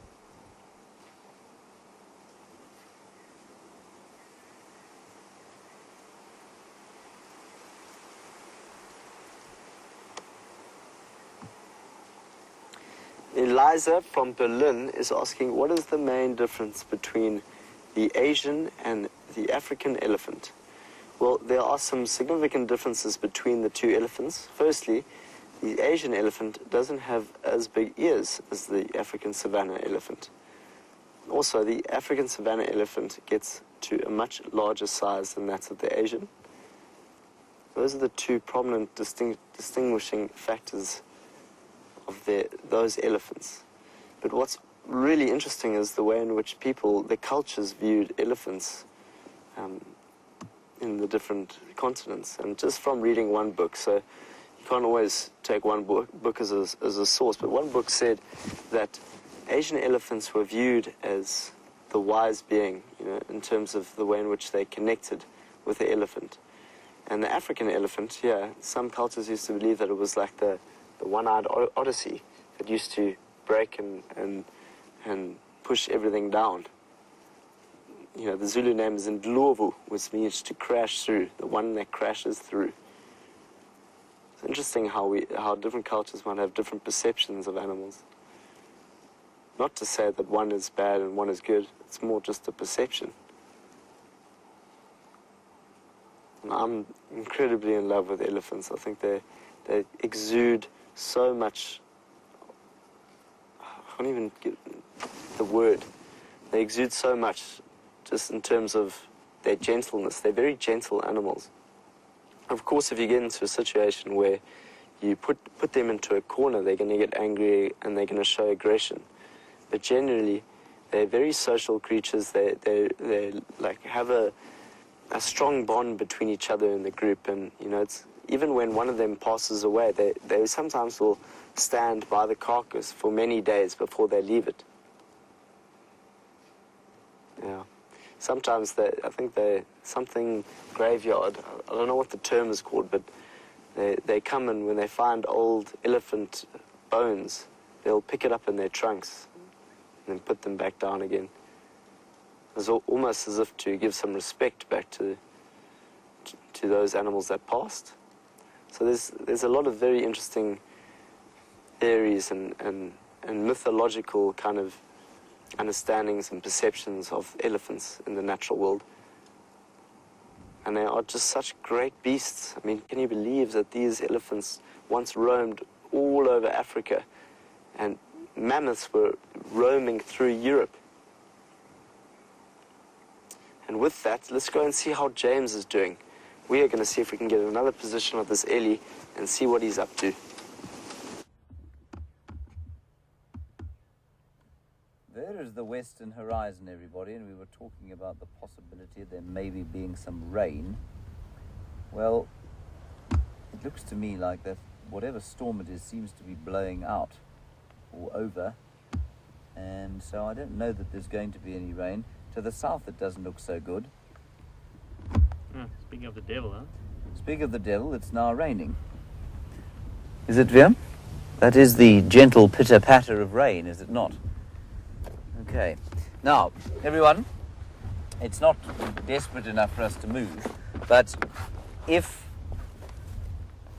it does rain at all on this camera, we're going to have to go and find something to cover it. It's a brand new camera, of course, and we can't let it get wet, I'm afraid. What do you think, Wium? We've got a sort of cover here. Not.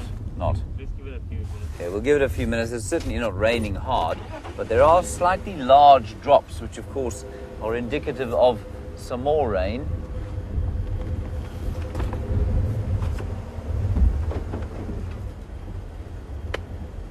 Just keep everything else out of the water. Here are some lovely impala. It's a great pity every day not to stop and have a look at the impala. They will be very pleased to see some rain, and I'll tell you why. If you look over this clearing, as Wium is showing you, I don't know if you regular viewers can see how over the course of the last 2 or 3 days, maybe 4 days, the vegetation has changed on the clearings. It has started to look a little bit more withered, and it's started to look a little paler, and I think that's because the surface water has dried out of the surface of the soil, and that means these annual plants, the annual flowers, the great explosion of beautiful wild flowers that we had is probably going to finish, and the grasses are going to start getting a lot drier. So the animals will be extremely happy if there is a decent shower today.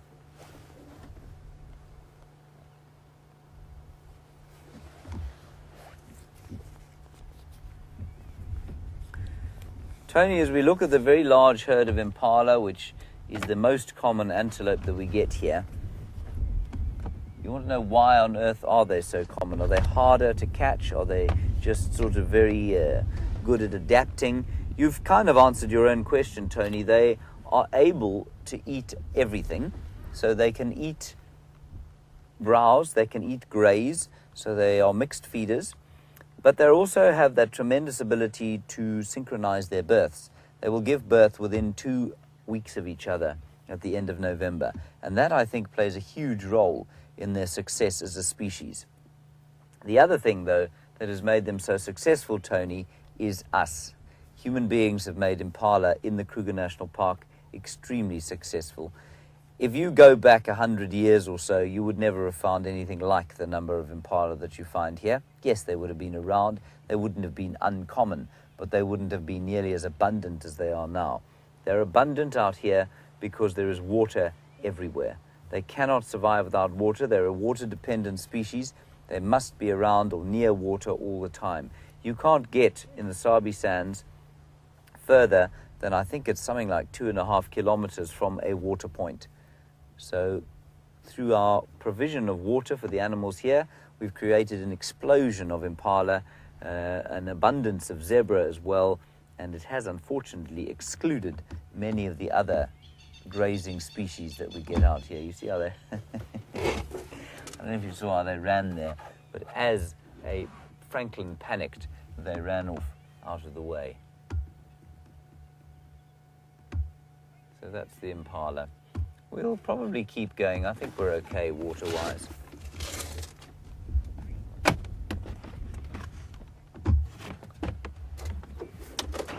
Now,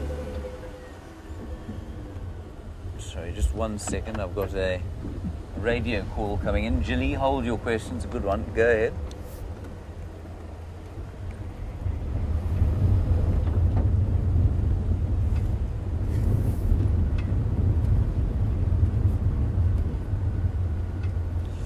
Grant, yeah, just keep coming west on Central. Just before you hit the Mulwati drainage, you will see a track going obviously off towards the south of the road. Just follow that track in there. You'll come to an eroded, sort of sheet eroded area. They're lying on that sheet eroded area. Just let me know if you need any more help, but I'm sure you'll find them there. There is a monkey. So while we look at that monkey sitting in a leafless marula tree. Is it a marula tree? Yes, it is a marula tree.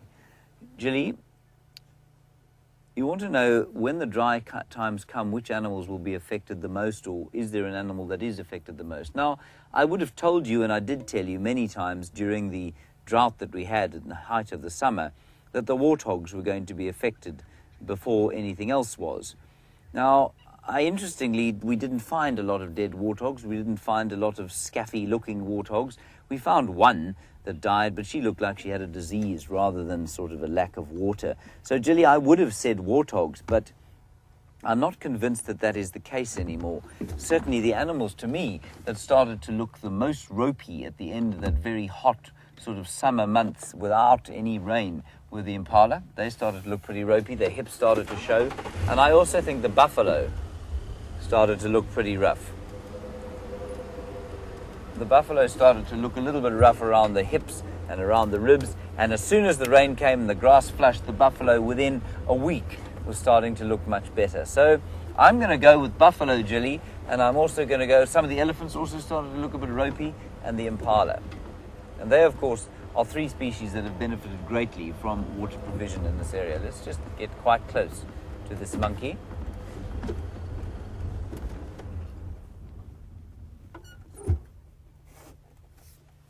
Isn't that nice?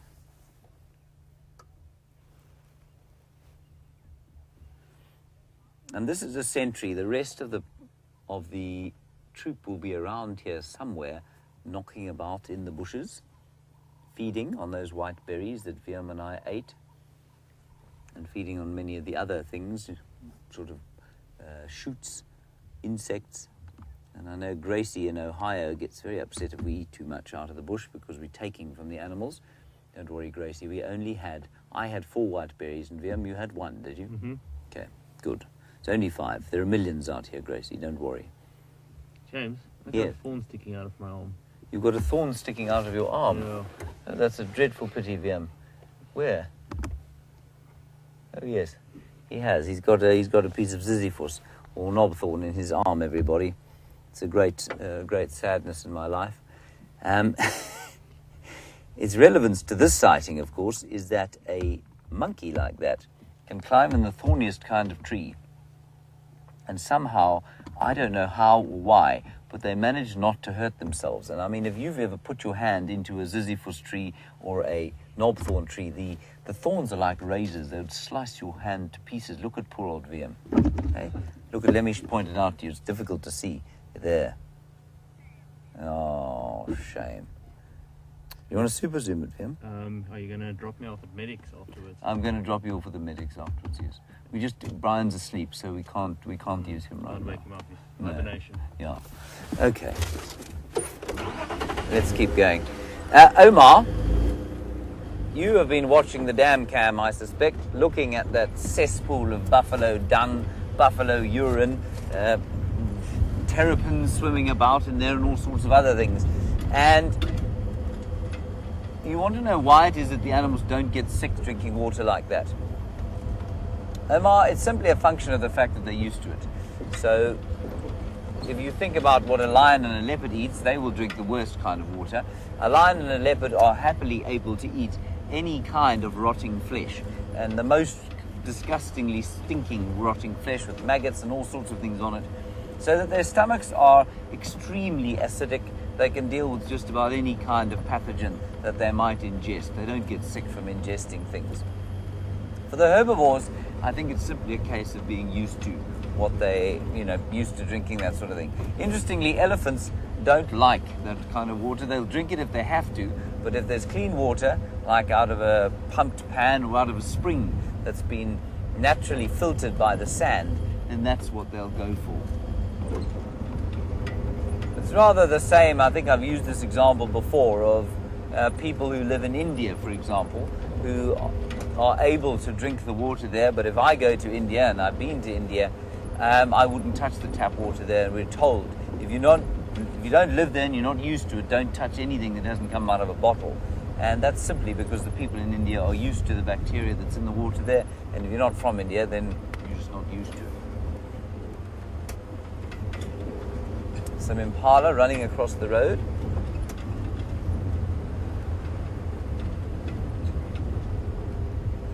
Sam has gone home to fetch his rain covers, everyone. Wise fellow. Got out.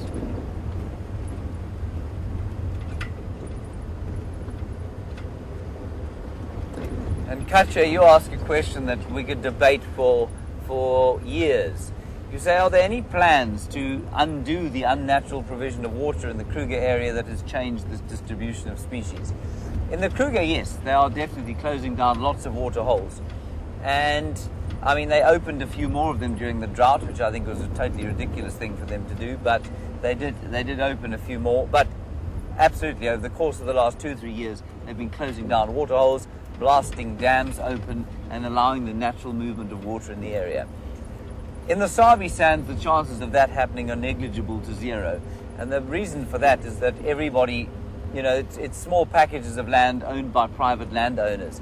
And they all have their own impressions as to what is good and what is bad and what's useful and what's not. And they all often are running commercial game lodges. And so if you were to shut every water point in the Sabi Sands, what would happen is that the animals would have very seasonal movements. So you'd have times of the year where there was nothing here, where there were no impala, there were no elephants, there were no zebra. Now, if you're trying to run a business where tourists are coming to look at the animals in the area, you can't really afford to have a season where there are no animals whatsoever. Just look at the yellow on the horizon there. It looks like a kind of rolling wave of gold coming towards us. Isn't that stunning?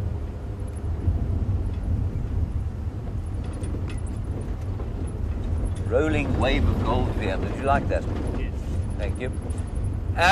The other thing with the Sabi Sands water provision, of course, is that, and the Kruger, is that this area is not the same as it was 200 or 300 years ago. Instead of there being access to the mountains for the animals when they would go up there during the winter months where there's more water, we don't have that anymore. And so, you know, it's a fine balance because it's not an open system. It is, although it's huge, it's 8 million acres, it's not an open system. There are 4 million people living on the borders of the Kruger National Park. And so animals are never going to be able to go on those traditional migration routes of theirs. So while, yes, I think it is a good idea, oh my goodness gracious me, look at this. I'm just going to shut up for a second and allow you to view the magnificence of the scene.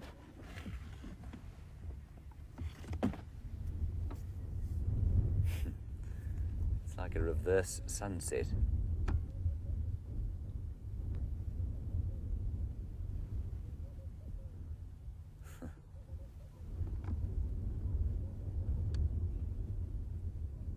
Quite astonishing.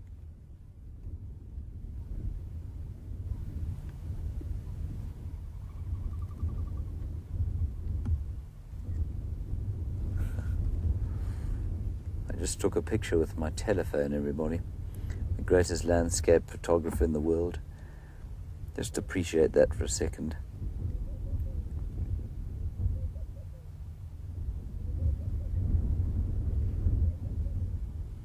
Feel the wind. I tell you what, have a look at that and try and close out everything around you and see how the sun gets brighter now as it does that reverse kind of rise underneath the clouds. And try and feel the wind in your face. It's slightly moisture-laden, the odd drop of rain touching your skin.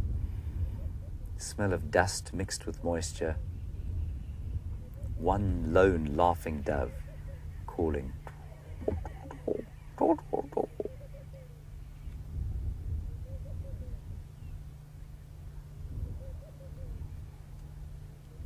It is a wonderful, wonderful feeling.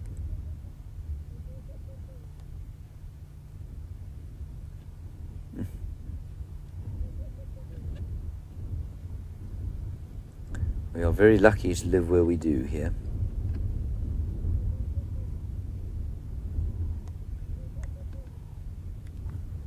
You take one more picture. I hope you're taking screenshots, everybody. You're not going to see a reverse sunrise like this very often, I don't think.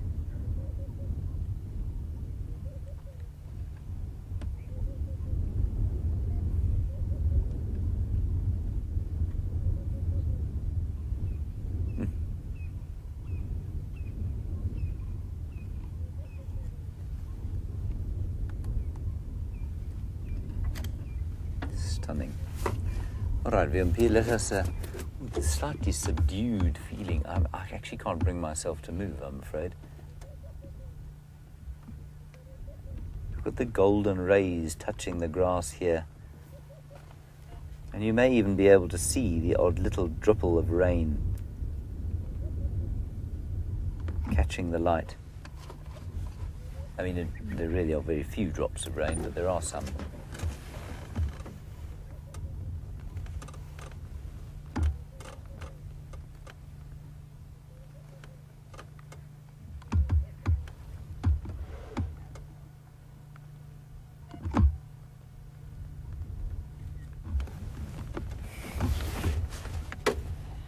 Thank you, Wium. Thank you for that.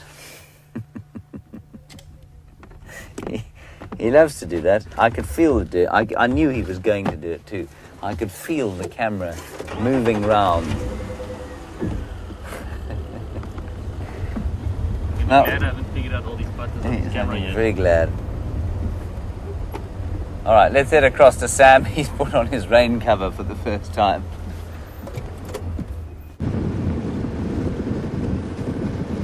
You have been watching a fantastic sunset with James Henry somewhere on this property, and there it is just in front of us. We are driving towards that magnificent sunset, and we have an impala just in front of us. Beautiful male impala. There's more than one.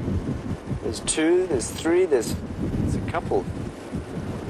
The sunset has been incredible this evening. I'm sure that you guys have been fascinated by watching that. Here's a nice big, well, not big, it's 1, 2, 3, 4, 5, 6 bachelors in this herd. So we can see the bachelor herds are starting to form and get a little bit bigger now as the rutting season gets closer. The rutting season is between May, well, it's in April and May, and the bachelors will start fighting each other, displaying dominance and trying to be the stronger male so that they can then look after their harems of females and germinate or spread their seed to get the best females. Look how good their condition is, incredible. And when they go into a harem where there's just one big male and many, many females, they start losing condition. So what happens is they mate and do as much as they can. They protect the harem for about 6 to 7 days. And by the 7th day, or 7th, 8th day, they get a little bit too tired, and eventually another big male impala will take over that harem, and so it continues as that season ends, the rutting season.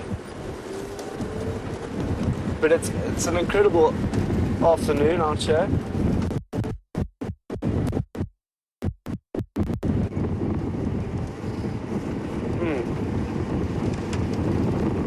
So we're going to try and get to a position where we can also see the sunset nicely. But apparently James is quite close to us, so let's try and go in a different direction so that we might be able to find some different animals out here. We're going to take our first right, which is going to be down Aubrey's Road, which is where the hyenas are. So maybe the hyenas are active, maybe they're getting up and doing something interesting this evening. Let's go and have a look to see if they are getting active. Because we were with them this morning. All we said to them was, hello, how are you doing? And then they went behind the termite mound, and that was the end of it. So I think it'll be cool if we get to go and see the hyenas for a second time today, say goodnight to them, and wish them a very, very good evening. As you know, Tingana was on a kill yesterday and was looking for bones, so it would have taken some of the kill.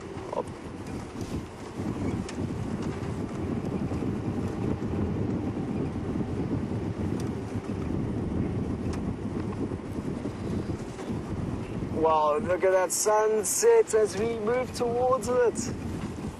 Ashley from the UK is asking, I would really love to come back to South Africa and study. What do you think I should do? Ashley, you know what? You know, the best thing to do is to follow your intuition. You know, what do you love? What do you love studying? What do you love reading? What pushes you and drives you? And if it's that about the bush, you know, the bush is meant for many, many people. You know, it's not someone who studied zoology that must come to the bush. I mean, I studied biomimicry. Ooh, beautiful kudu, female kudu. So I studied biomimicry, which is looking at the designs of the natural world and how we can emulate them within human systems to make our systems more efficient. That was the lens that I took, you know. So whatever lens you feel is fit towards coming out into the natural world, do it. And maybe come to South Africa. I would recommend a place called the Sustainability Institute, where you can study biodiversity and conservation, and you can study what I studied, which is biomimicry, and understanding more about how we can learn from the natural design. Otherwise, there are a number of colleges in wildlife that you can come to in South Africa to learn a little bit more about the natural world, in specific, the bush. So every single one of us here in camp, myself, James, Brent, Jamie, have all come from very, very different fields. And what's important is your intrinsic love for something more than yourself. So you're thinking about the natural world, how it integrates the ecology. You know, Jamie she studied law. You know, that she didn't study, you know, biodiversity or ecology. You know, it's a terrible thing that school sometimes indoctrinates in us, is that, you know, if I study this, I have to become that. It's not true. Study whatever you have to study, but if the bush invigorates you and gives you that kind of power to learn more about the natural world, then go for it. That's what I would say, Ashley.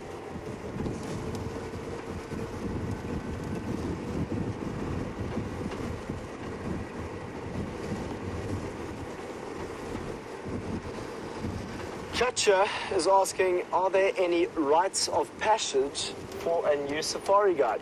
Well, you know, it's very dependent, Katja, on where you go in the bush. You know, if you go to some reserves, they like to do initiation, some forms of initiation. It's very different wherever you go.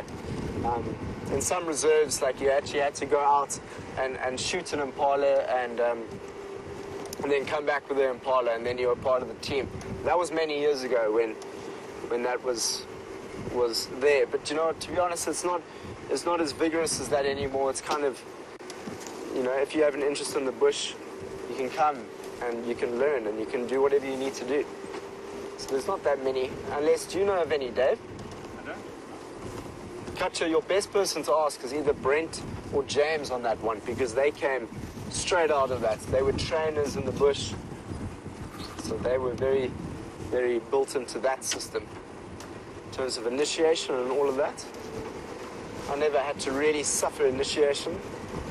Only at school did I really have to suffer initiation, which was not the best thing in the world. But it can be fun. I tell you, the pressure once again has changed. It's getting a lot colder out here this evening. But hopefully that means that the animals become more active. As we know, the hyenas are right here, so I'm going in a little bit slowly, just in case we might see one running across. You never know, you know. I don't like to drive fast out of the bush. It's not my favorite thing to do. I know everyone thinks that people from Cape Town are slow. I think people from Cape Town are slow because they appreciate everything that's around them. So what do you say to that, James? Here we go. We're about to come into the hyena den. Hopefully they're going to surprise us with their presence this evening.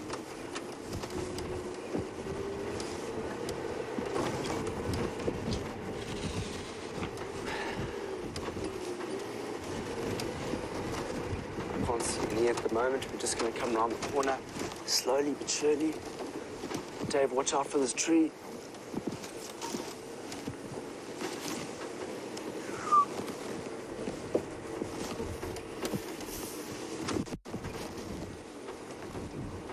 No hyenas just yet, but let's not give up just yet.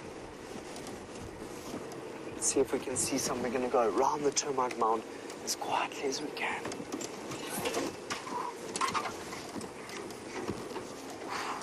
The clouds in the background look magnificent.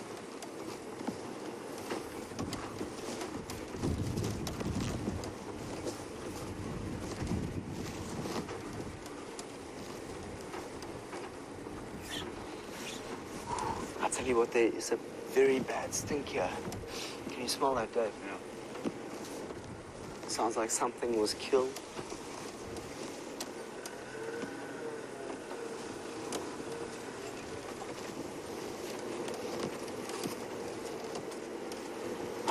Here we go, we've got a hyena. Slowly I'm going to creep up to a position where I'm not going to frighten her too much. It looks like a female that's been lying down.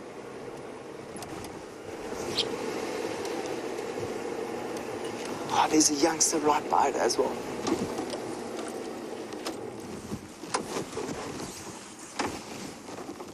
How cool is this, everyone? We came in here nice and quietly, and we were blessed with the presence of a young hyena lying down with the mother. Isn't this special? Looks like a young male. The youngster looks like a young male. Let's go to James quickly for the sunset, and we'll be back with the hyenas just now.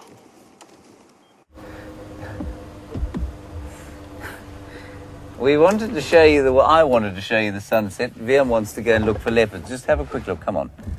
But the sun has just peeped down behind that, behind those clouds there. There we go. Now that you can see on your screen is basically what it looks like in reality. Isn't that amazing? All right, so our plan from here, everyone, is going to be to head on to Arethusa. There were tracks of Tingana going there this morning, and no one from there has followed up. They're all following or trying to find the Anderson male off to the western side of Arethusa. So let's just pop along there. We'll do a brief sojourn down there and see if we can't pick his tracks up. Aubrey followed him all the way onto Arethusa today, but Aubrey obviously is not allowed to drive on Arethusa. So that's going to be our plan from here.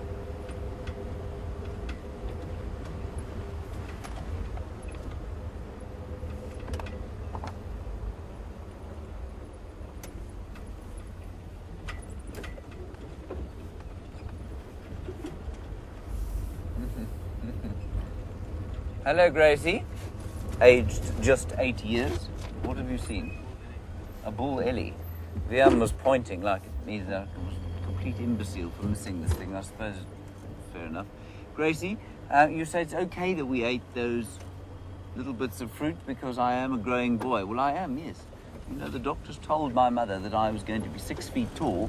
I'm 5'8", so I've got another 4 inches to go. So thank you very much for that kindness of yours. And you say, am I going to take the thorn out of Wium's hand? Gracie, he did it himself. It's out. He's okay.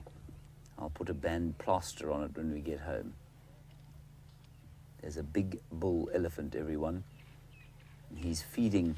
I just love the way they move the mess that they've made. So they've pushed over all these trees, and that's provided shade, which in turn has provided a really nice sort of place for the good grasses to grow. Guinea grass is one of the particular favorites of the elephants. And so now they've pushed over the trees, they've provided the shade, the guinea grass has grown, and they've almost like gardeners coming along and moving the bits of dead wood out of the way and then eating the guinea grass. And I just think it's a wonderful story. I don't think they do it intentionally in the slightest, but it's something that they managed to achieve, which I think is brilliant. He is in some very thick bush, everyone, so I'm not going to go in there after him, especially as we have seen many elephants today. But this is a particularly large bull, probably sitting at around 6 tons. Let's head back to the little hyenas at the hyena den. We'll see you on Arethusa.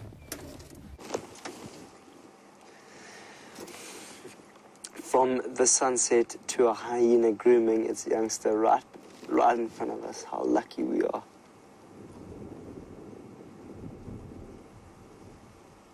It's a great thing to watch the grooming of another animal.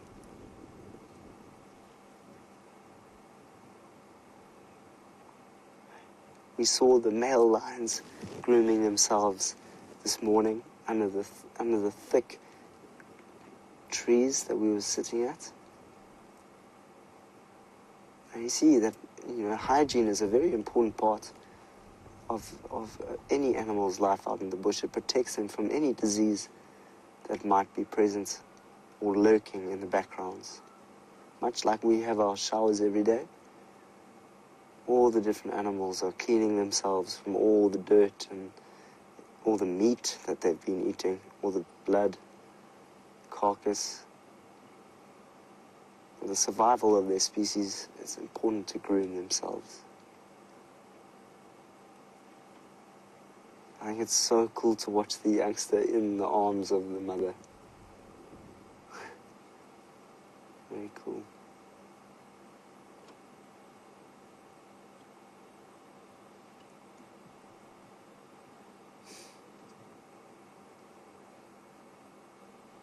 So it seems that they've been lying here, because this seems to be the same female and the youngster that we saw earlier this morning. So it seems to be the same ones, and they might have been lying down here for pretty much the whole day. So they're going to get a little bit more active as the night progresses, because they're mainly nocturnal animals, the hyenas.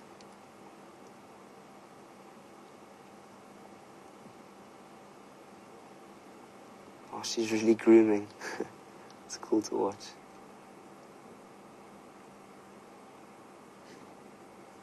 You can clearly see the spots on the hyena now, and in the screen, the feathered top chloris grass.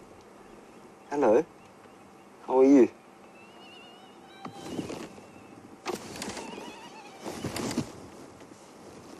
Can you hear that sound?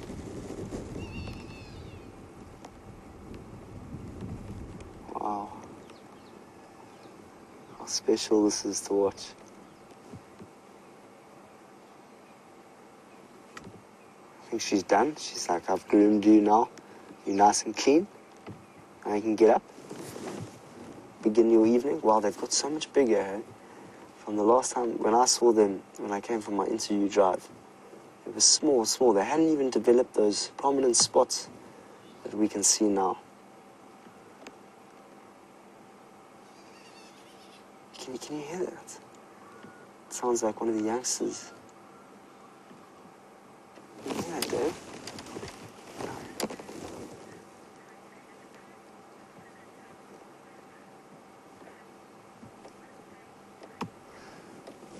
Crystal says, isn't that cool? That was December. Wow, that's incredible that you could recognize that that was December.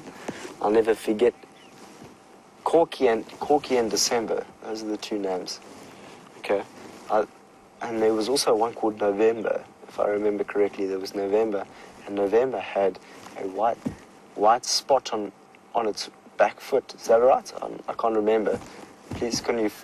No, it's not right. I just know that there was one called November, and there was a white spot on one of them. So if you please let me know. Hashtag SafariLIVE. Let me know which one it was.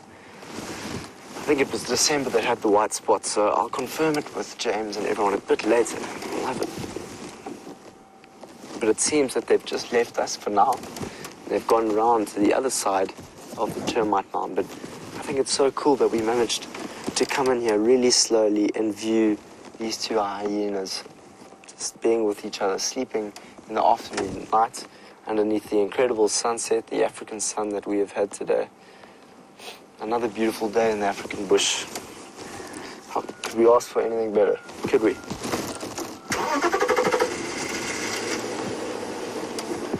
I'm going to go around the termite mound to see if we can have a better visual of those hyenas.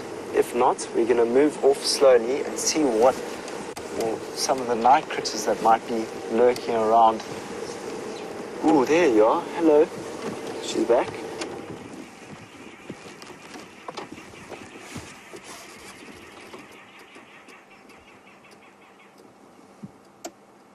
It's an interesting time of day. She's just put her head back down over there. I'm going to move forward.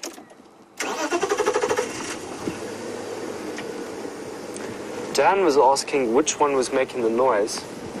It looked like it was the youngster that was making that noise. Do you agree, Dave? I would imagine, yeah. Dave, behind camera, believes that it could also have been the youngster there. Ooh, have a look quickly, just while it's there. Beautiful. beautiful sight of that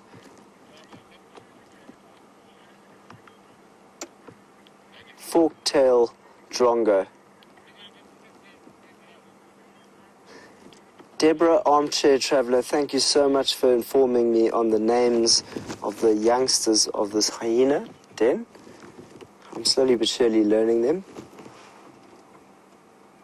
And have a look at this fork-tailed drongo. It's such a magnificent shot of it sitting on the top of a branch in the evening. You've got the silhouette of that prominent fork at the bottom of its tail. This bird has a relationship with elephants called commensalism. So if anyone is very interested in biology and learning more about how relationships work in the natural world, commensalism is when one species benefits and the other species neither benefits or is harmed. So that is commensalism. And we often see the fork-tailed drongo with the big animals that walk around this property. Thank you for that sighting, Mr. Fork-tailed drongo. Let's go back to a beautiful hyena lying just over here.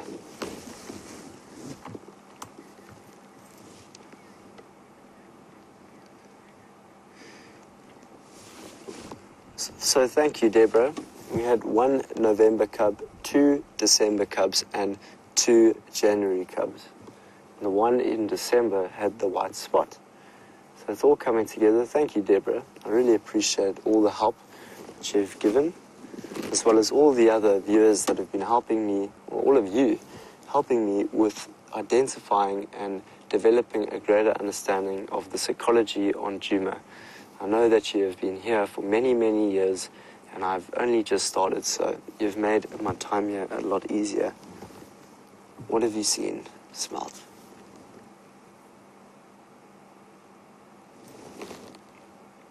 It's so interesting to watch. You would have watched the young ones growing into their spots, so they would have been quite black. I imagine they must have been so cute when they were in that young pup or cub stage, rather.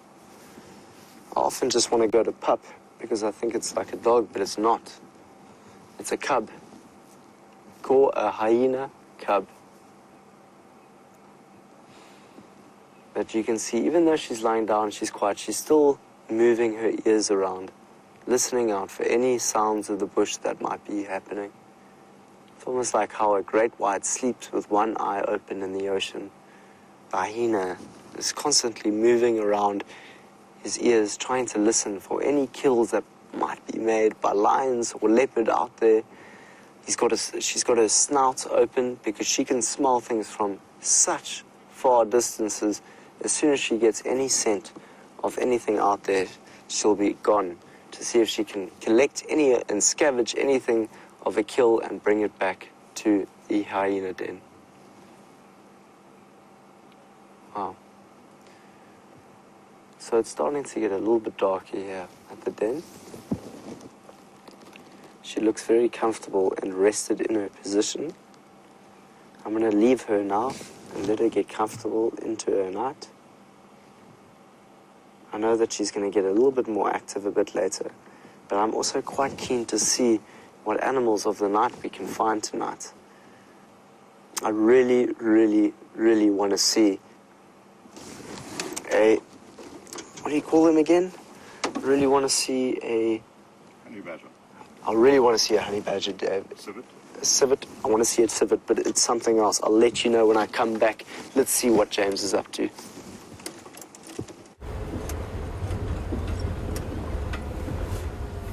We've just gone past the area where Tingana was seen before he killed that poor little kudu on Vuyatela. So we're on Arathusa, and he was lying sort of into the right-hand side there on a termite mound a little while back. David and I had the joy of seeing him at the end of the morning drive. But I don't see any tracks at this stage, and you can see the light has faded rather quickly. I think it feels like it's later than it actually is. We've still got about an hour left of the drive to go, and so tracking him is going to be difficult. But if we drive very slowly through here, he might pop out onto the road. He might pop out onto the road, but also maybe Shadow will pop out onto the road and we'll have a look at her. We haven't heard anything of her cubs for the last little while.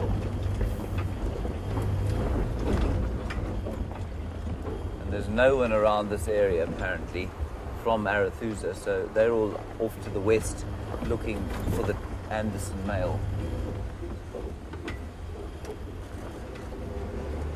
Go. Anyway, it's very nice to be here on Arethusa. I haven't been for a little while.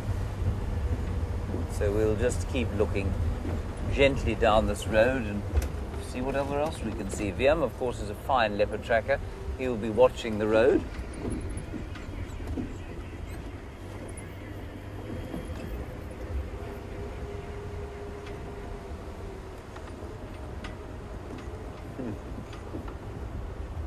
It's a very nice query from James Richard. Are there any animals that the local people have developed a positive relationship with? Positive relationship. I'm trying to think of what. I mean, so basically an animal like that has maybe been domesticated, or an animal that they don't have, they don't necessarily hunt or want to eat or use for medicine and that sort of thing. Not really. I mean, I guess elephants. Certainly, if we look at the Kalahari, if we look at the Bushmen of the Kalahari, they used to actually they almost domesticated eland, for example, so they had a relatively positive relationship, I suppose. But I think you'll find that in any kind of a rural area where human beings live, we are the apex predator, which means that if we can eat something and we're desperate, then that's what we're going to do.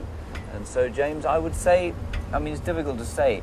There is a positive relationship, certainly, between the local people and many animals, in so much as the animals probably provide slightly more of a positive effect on the people than the people do on the animals.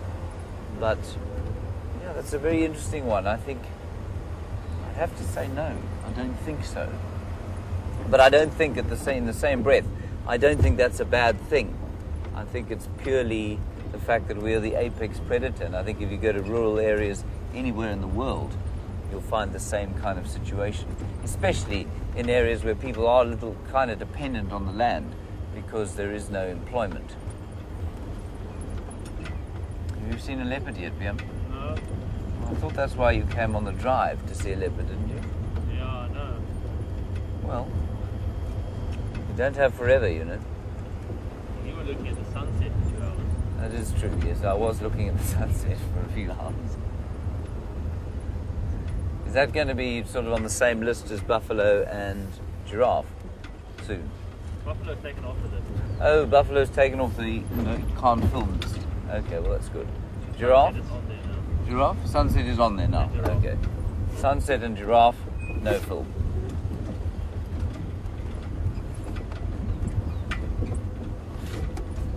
I don't see any leopards around here, everyone. I don't see anything around here, actually. We're going to stop and have a little listen at the next junction and see if we can hear anything shouting, anything deeply alarmed at the dappled coat of a male leopard. Now, I was talking earlier about the fact that the moon is going to be almost full tonight, and that it would be a difficult time for those lions to go hunting. Now, there is suddenly a very thick bank of cloud covering us. There is also wind blowing, which means that there are ideal hunting conditions for any cat. So I suspect what you'll find is that those lions will go hunting, especially that herd of buffalo is not too far from the dam. They're on the sort of, if they go heading off into Buffelshoek, then the buffalo might be okay.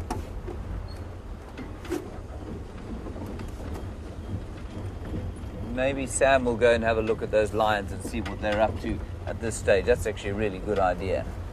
Maybe they'll start moving. While we look forlornly for Shadow or Tingana. Do you feel forlorn, Wium? No, he looks quite happy to be back.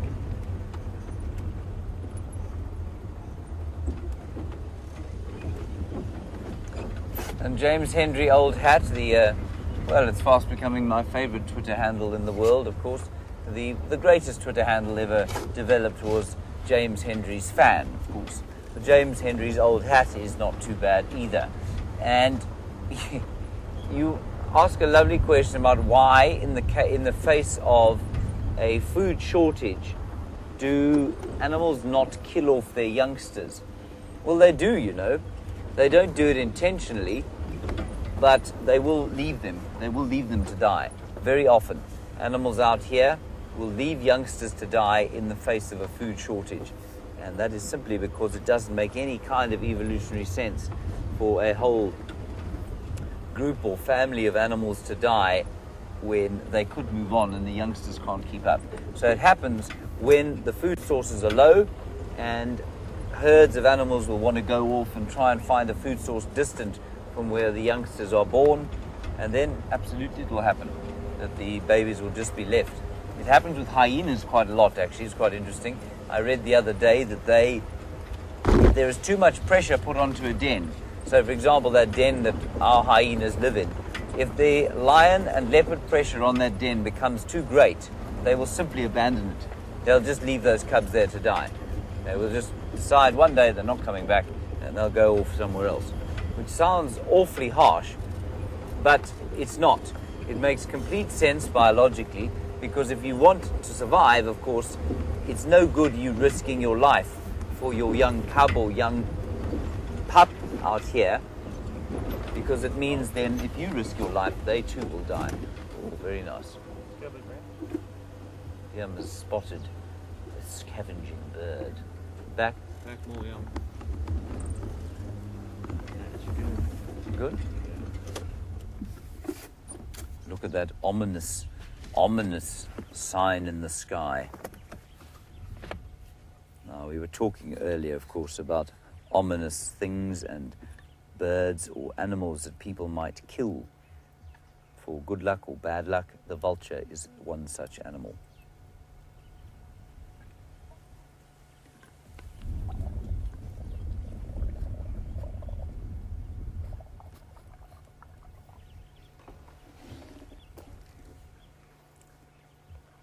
Lovely. Sorry, I just had to wet my whistle, everybody. It's starting to get a little gruff in the throat. I just thought I heard something here. I'm just going to sit here for a second. Did you hear it, Wium? No, what? It just sounded like a sneeze. Oh, that was a vulture. Was it the vulture sneezing? Yes. Really? Yes. Oh, okay. The vulture has got pneumonia and is sneezing. Isn't that a lovely shot? There he goes again. He is sneezing. I don't know if you can hear it, but he goes, bless you, Mr. Vulture. That's too funny. Let's see if he does it again. His crop is full. You see that swelling underneath his neck? That's his crop. He's obviously eaten somewhere around here today. I've never seen a bird sneeze before. See if he does it again. It's too wonderful. No. He's going to sneeze again, slightly insulted by the fact that we've laughed at him.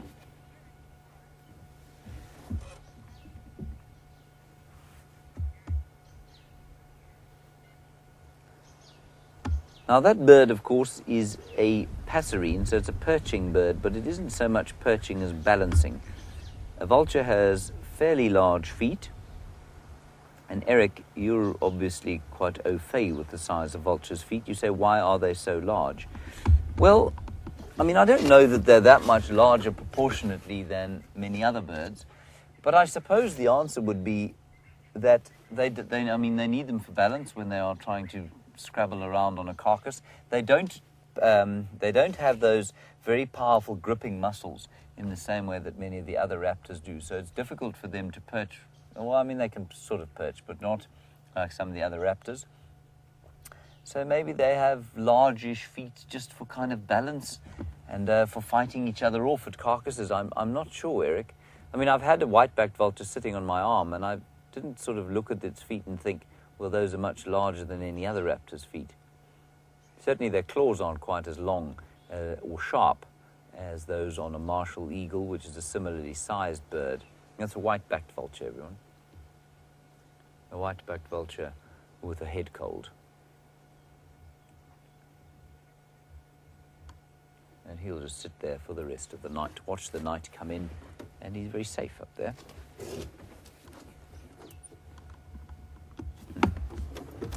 Right here, on we go. Kind of coming to the southern end of Arethusa at this stage. So I haven't spotted anything in the way of leopards.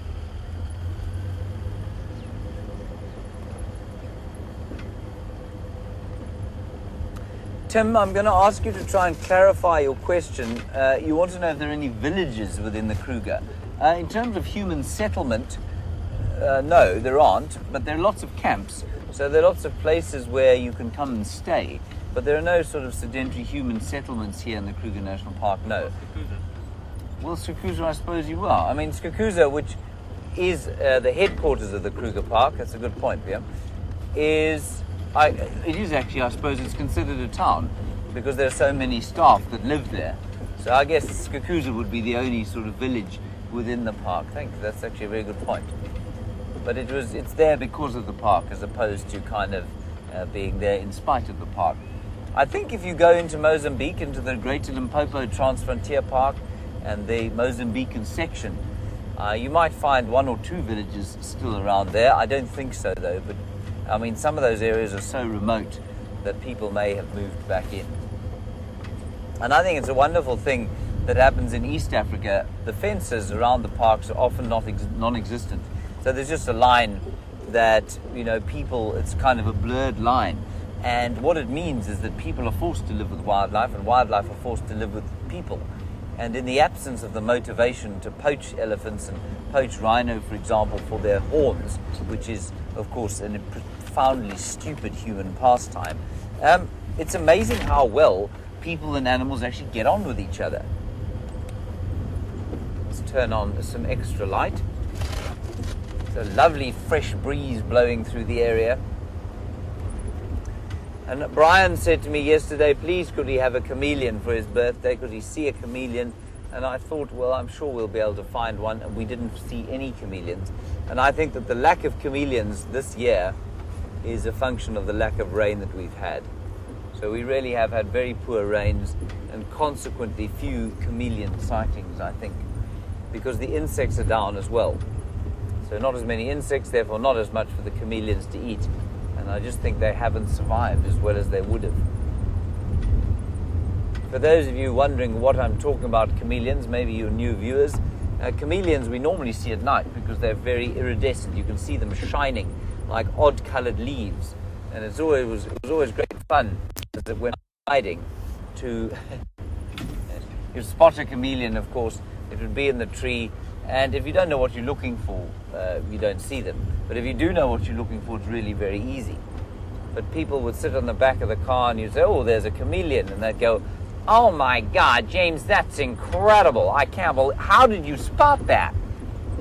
And you'd kind of bask in a glow as if you'd done something profoundly amazing, when in actual fact, once you pointed out to people, by the end of their safari, they were going, oh, there's another one, there's another one, there's another one. It becomes very easy to spot chameleons when you know what you're looking for.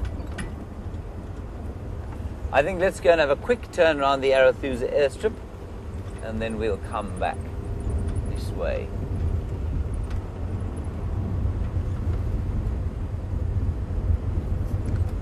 Now, while we're driving along, looking at not very much at all, Katya, I think this is a great question. At what age could you bring a child on safari for them to kind of really enjoy it?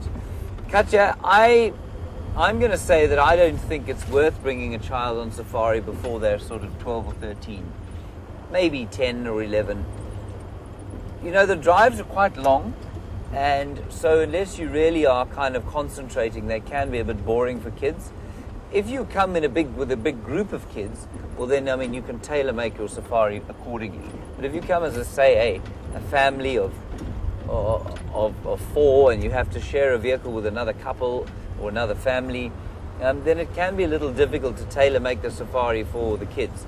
So I think sort of 12 or 13 is around about the time, A, they're going to remember it the most, and B, they're going to have a little bit of biological knowledge, and so they will really appreciate what they're seeing. I think below that, I think a lot of it is kind of lost on kids, unless, like I say, unless it is specifically tailor-made for them. And it can be. There are lots of places out here where they do kind of specialize in having kids. And I've done the odd kids safari, but in my experience, 12 and up is a good time. And on foot, you're not allowed to take somebody out. Well, I mean, you are allowed to, but I never would take somebody out on foot unless they were 16 and above, because you just can't guarantee how they will react to a potentially dangerous situation. But you can take, I mean, the rule in these lodges is basically 6 years old. Under that, it becomes a little bit dangerous.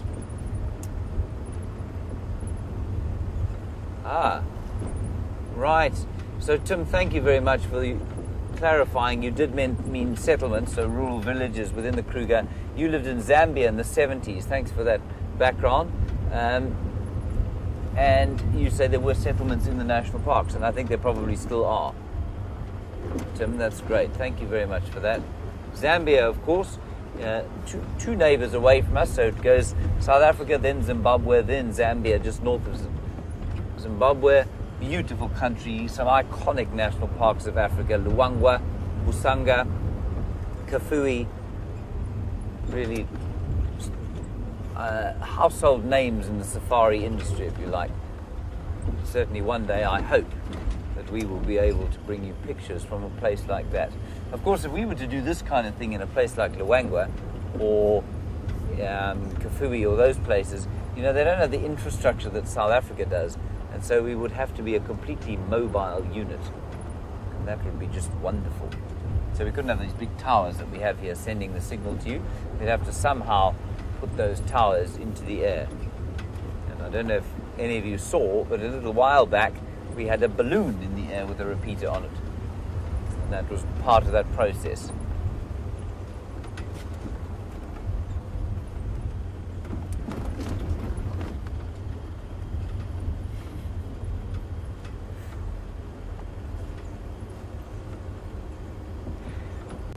Dylan, I've never heard this. It's a wonderful question. You say, do any of the local people out here wear backwards facing masks like they do in India while they're farming, so that the tiger, or potentially a leopard even in India, thinks that they haven't got their backs turned to them? No, Dylan, I've never heard of that happening out here. I didn't think I'd heard of it, but there's something clanging in the back of my mind that makes me think I have heard of Indian people doing it in India, like you say, to warn tigers. Yeah? Read it too. You read it also. Thank you, Dylan. That's brilliant. So, I'm going to suggest it to people out here that should they be afraid of lions coming to attack them while they're hoeing their fields, they should wear a backwards-facing mask. That is brilliant. Thank you very much for that, Dylan. I had no idea, and I'm pretty sure it doesn't happen here. Right, let's go across to Sam. He's managed to find the Birmingham Boys.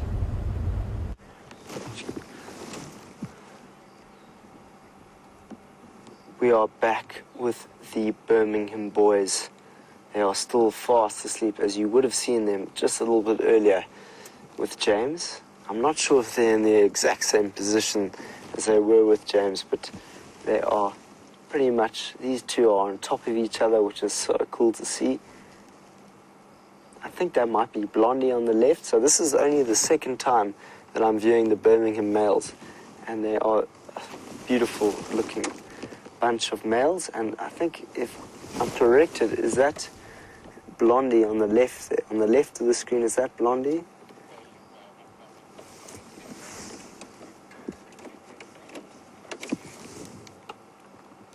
Is that, oh wow, look there, he's opening the eyes. Look at those eyes, everybody.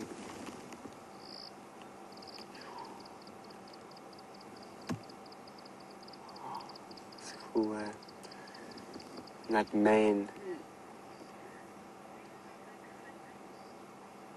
Ooh, that was incredible. Do they look hungry? Cecilia says. You know what, this is exactly, and myself and Dave were like, let's go and find the lions. It's getting to that time of day where they're starting to wake up. You just saw a yawn. Their eyes are starting to open. The moon is about to rise over the horizon, and it's time to wake up. It's time to start marking their scent and showing their territory and making sure that it is all okay on their perimeters. At the same time, they're going to get hungry. So if it's not going out and scent marking throughout the evening, it's going to be to get up and go and find something to eat. But we have two here. So the two that we are seeing are here, and just to the right of these two is another one. So, of course, we are missing one. There was four. Where's the fourth one? There it is. There you are, sitting in the... Why are you so far from everyone else? I'm just going to get down so you can see him. There we go. There he's lying in the distance over there. A little bit separated from his colleagues. I think he's just taking some time out before the big evening. It's interesting to see, once I get to know these Birminghams a bit better, you'll start to see the... I'm gonna get a torch out so that you can view a bit better. I don't want to put the bright on. So I go like, there we go. There he is, lying off into the distance there.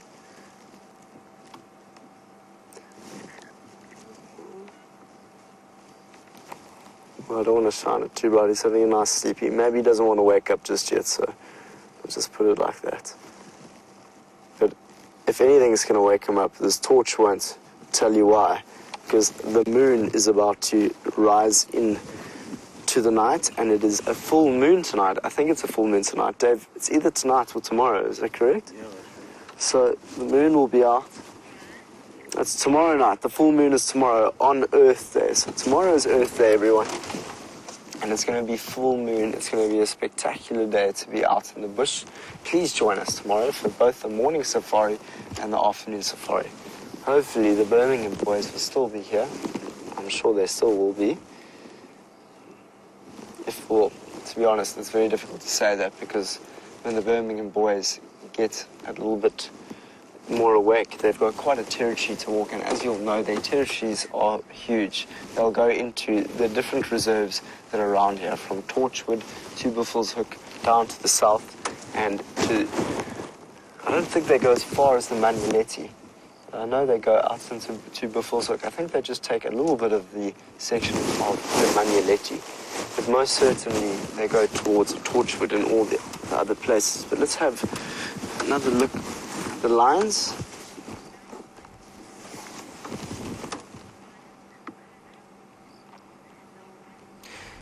Dean in Nelspruit is asking, do we get white lions here? Dean, I haven't seen any white lions in this area, and I don't think you do. But I'm sure there's the possibility of seeing white lions out in the Kruger, and I know there used to be white lions in the Timbavati, but I haven't been researching on the developments and the growth of the white lion populations in the different parts of Southern Africa. It's a very good question. Thank you, Dean, for raising that. White lion is something that I'm still yet to encounter in my life. Hopefully I'll get to see a white lion. But when I was at Londolozi training, we had 4 different males there. They were beautiful, beautiful males. They were called the Majingalan, which, if my memory serves correct, it means security, like the security force, the Majingalan. And they were some very, very strong males. And they were dominant on the river, on the Sand River. And they were very different in terms of coloration, much like the ones that we are seeing here. The Birmingham, the boys down south, the Majingalan, there was one of them that had a very thick, dark mane. And that is kind of like a more dominant gene within the male population. If you see a lion with a very thick, black mane, it's often because it is more dominant in the coalition and will have more dominance between all the other members. So It's quite interesting. That's not always the case, but it can be. And I'm still yet to be in the presence of lions roaring in the evening. That will make your heart and soul jump out of its body. It's an incredible thing to witness. It's almost like 27 lawnmowers going on at once. I think someone once made that kind of analogy. Thank you, Dave. I couldn't think of the word. Sometimes, you know, those words just slip your mind.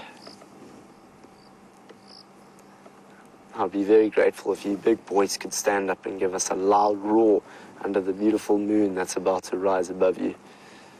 That would make me an exceptionally happy man. But the one on the right here does seem to have a much thicker and darker mane to the one on the left. And apparently one of them has a scar on under their eye. Don is saying, I like the way in which they are holding and touching each other while they're sleeping. Yes, it is very cool, and you know what, we've actually had some cool interactions this evening. We came in slowly to view the hyenas lying down, the mother and the cub, lying down next to each other, and it was so cool to see that. And now we're sitting with two big, strong male lions lying pretty much on top of each other. That's what's incredible. The team, the camaraderie between the male lions is something that I've always found very cool. I've got a twin brother back in Cape Town. His name's Tom, and I feel much like a coalition, a pack. Me and my brother, when we were growing up, whenever we did anything, we did it together. Took on school. We had the same friends. We went to university together, and that relationship is actually a very, very important one, because, you know, it's that little bit of dependency that you can have gives you the best advantage in life. You know, to have someone beside you along the way is always great. And these are 4 big male lions they'll be independent when they need to, but when they need their dependency in terms of the pack, the coalition, that strength in numbers will make a big difference when it comes to other male lions coming into their territory. And that was an interesting encounter when I was down at I wasn't there at Londolozi when the Minjingalon took over. I think it was from the Mapochos, which was a very, very big fight between the male lions. So I'm also still yet to see male lions fighting. So it's very early on in my guiding career, and I'm looking forward to learning and seeing how lions interact with each other in different circumstances. We don't have much time left of drive tonight, and I'm hoping that one of them will get up and start moving and stretching. It's always cool when you watch them stretch their bodies and get ready for the night ahead of them. But if they don't, it's not a problem. They can get their rest before the evening commences and moves.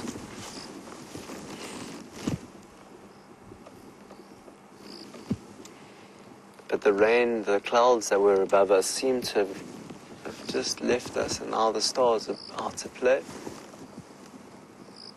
Let's just see for a second. Are you able to see some of the stars out there? Look how awesome that evening sky is. And you can't see the moon at the moment, so it's behind us. But that sunset that we saw this evening was incredible from what I saw, apparently from where James was. It was a nice red sun going down over the western horizon, over those Drakensberg's mountains. But with that, while we sit with these lions, also feeling a little bit sleepy, just sitting here with the lions, they're making me a bit tired. Let's go and see what James is up to.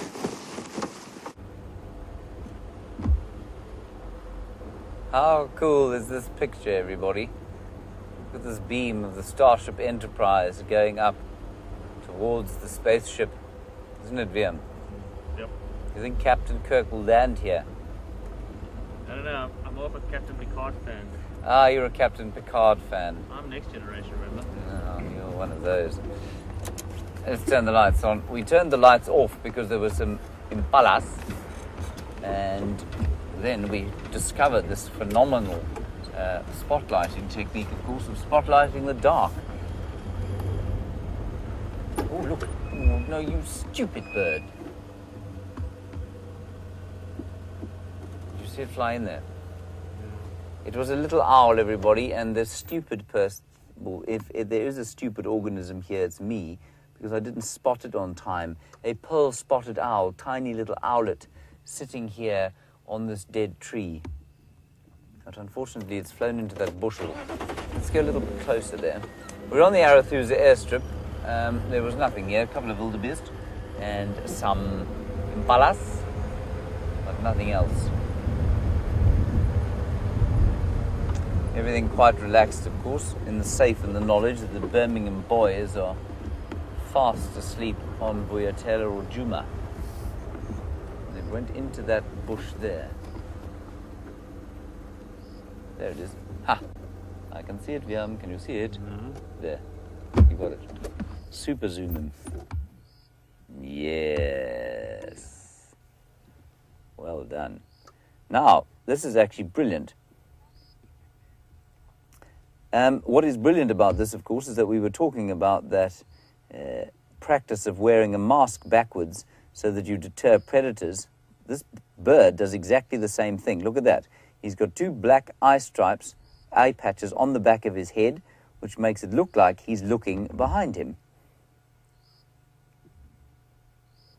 What a wonderful link nature has provided between a question and actual nature.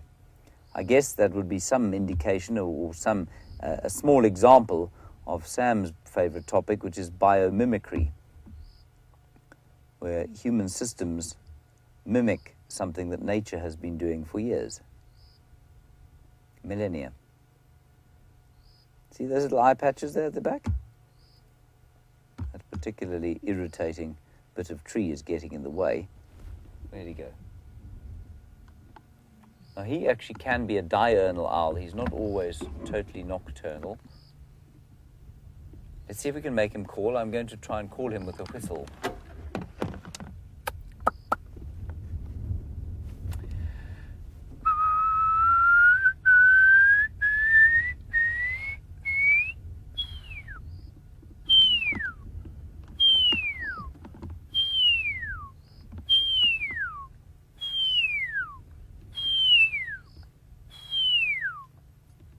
Right, give him 10 seconds.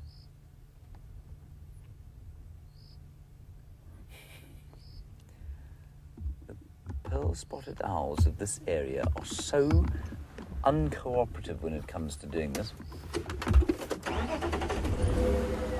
I was once wooing a lady, and I was working down south at Londonlozy, and her parents came to stay. She too was working at the lodge, and her parents came to stay, and I was assigned to drive them. And we saw one of those pearl-spotted owls, and I stopped the car, and I whistled, and it came closer, and I whistled, and it came closer, and I whistled, and it came closer, and then it sat on a branch, not sort of maybe 6 feet from where I was whistling. Well, the whole family thought I was an absolute hero. It wasn't too long after that that my wooing bore fruit. There is the bird. Didn't end well, but it started well, everyone. This is fantastic. This is the best sighting of a pearl-spotted owl you'll ever have. I'm just going to turn the side light onto him so that we don't have... There we go. There, that's better than the sort of white spotlight. He will look slightly jerky now because the camera's struggling to pick him up, but it's just less offensive to his eyes to have the gentle wash of the floodlight.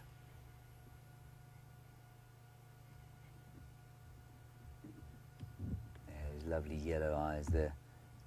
And he eats all sorts of things, often larger than him. He will eat woodland kingfishers, believe it or not. He's about the same size as a woodland kingfisher. Again, I suppose the perspective of your screens doesn't necessarily allow you to see what size he is. He's pretty small. He's only about, he's about less than half a foot tall. So less than he's about 6 inches, I guess. He's about 6 inches tall. Maybe slightly taller, maybe 8 inches. And he's called a pearl-spotted owl, which I don't think you'll be able to see here. He turns around on his front and on his head. He's got very kind of obviously pearl sort of coloured spots, but in this light, difficult to see. I'm going to try and whistle for him once more.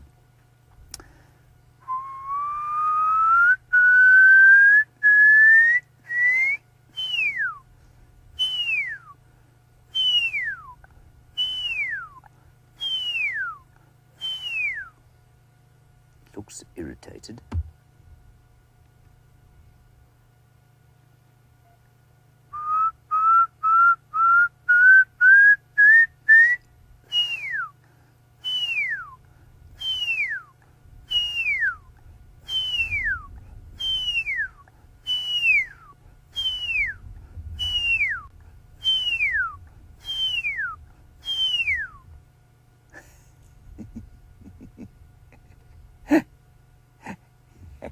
Can't believe what he's just heard. Here, he's up here.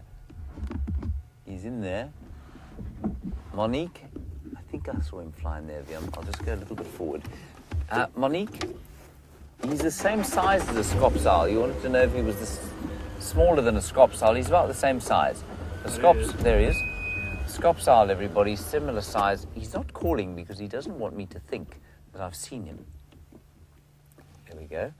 I'm going to call once more just to see if he'll actually call for us.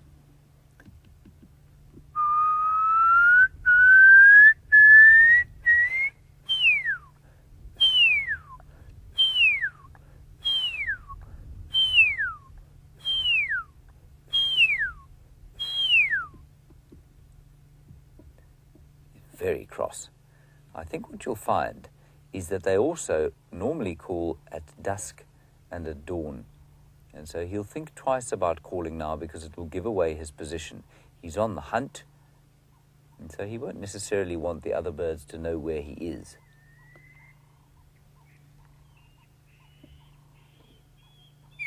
There. There's some young ones calling, you know.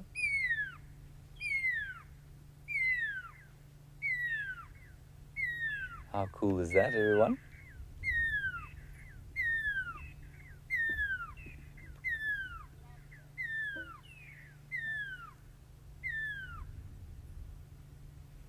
There's another one way in the distance calling.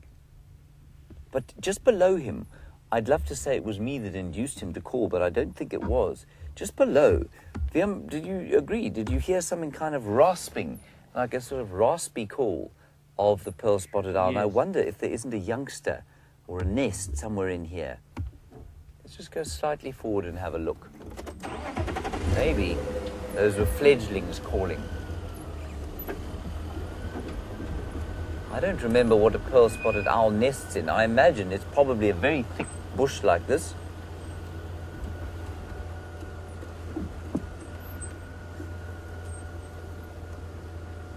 Sort of at this height, sort of my head height.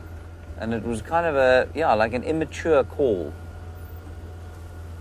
I don't want to spend too long here in case there is a nest and disturb it. That would be fascinating to see. Let's just turn off and see if we can hear it once more. I'll give it one more whistle.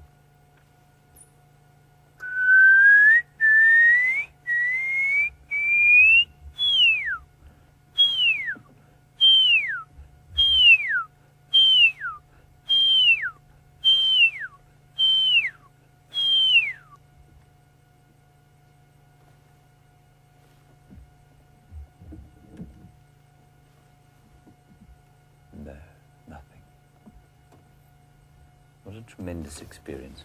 Alrighty, let's head on out of here, back towards home and Juma. Thank you, Wium. That was great fun.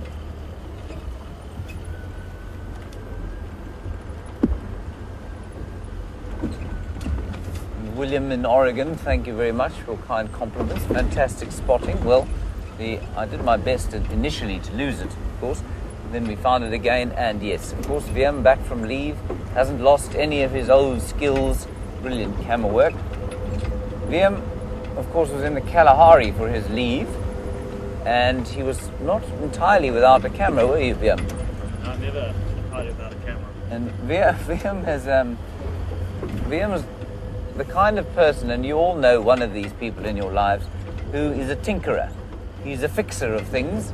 He doesn't go and buy things, he makes them himself.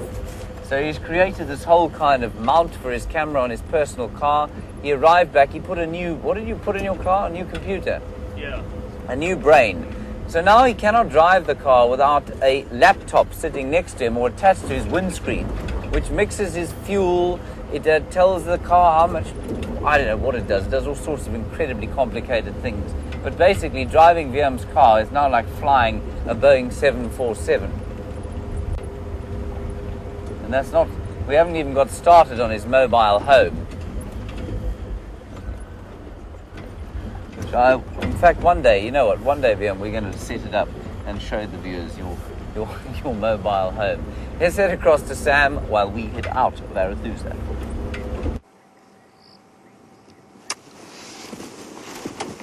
Apparently you have been having some great viewing of a pill-spotted owlet. That's fantastic. Beautiful sound. I'm sure James made a significant sound there. Is it something like...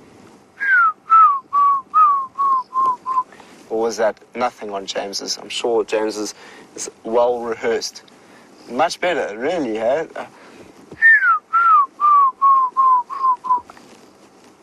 Okay, you know what? I'm not even going to try and compete. At least I tried. Eh? That was the important thing. And I heard he was talking a little bit about biomimicry. That's okay, James. You can talk about whatever you like. I mean, it's a really interesting, fascinating subject. And now we said, oh, hello. There we go. That's what we wanted to see. A little roll over. Yes. What are you dreaming about? That buffalo I'm going to eat tonight. It's going to be tasty. Look at the position he's in. That's so funny. He's out. Hey, we're not seeing them get up there. What do you think, Dad? I don't think so. Ooh, here we go. The other one on the right here. He's also getting in a nice, comfortable position. Let's check what... Ooh, there we go. This seems like a common position to get into. So we've got two lions on their back with their mouths half open. Oh, is the third one going to do it? Please do it. That would just make my day. That would make me very excited. Yeah, so it looks like they're probably most likely going to be relaxing in that position for quite some time. I don't see them changing that anytime soon. I think they're quite enjoying it. And I often thought, what would they do in a situation where something like a buffalo walked past, or a nyala or a kudu, just they didn't notice a lion and then they walked into a lion sleeping like that. What would happen? I think that would be quite funny. Maybe he would get up on his all 4 feet, he'll just turn around and jump, and then he's out. Oh, but this is going to be the rest of the evening. Oh, there, yes, we've got a third one. Oh, that's great. This is fantastic. Nice, comfortable position. All three are now on their backs. That is a great sighting. I've ever seen one before. Let's quickly have a look to see if the other one is in a similar position. No. He's just moved.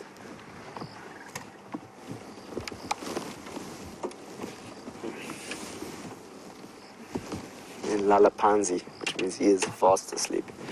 He is fast asleep. These two, let's get a close-up with the one with his mouth a little bit open. See those teeth. Let's see those teeth. Cool. I'm just going to get in a bit better position so that other people can view the sighting.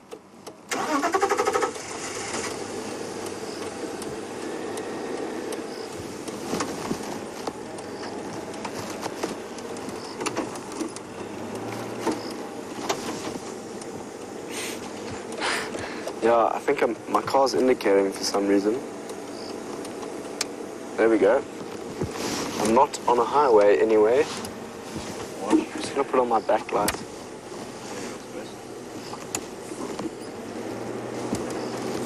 Sorry about that, everyone's gone black screen.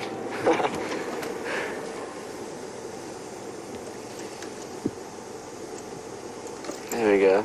That's also a really nice angle of them. I'm also really enjoying how they're sleeping. It's a fascinating little position they're all in there. Have a look at those teeth. Let's try and get closer to those teeth if we can. There we go. Those are the canines just in front of them. Powerful, powerful grip.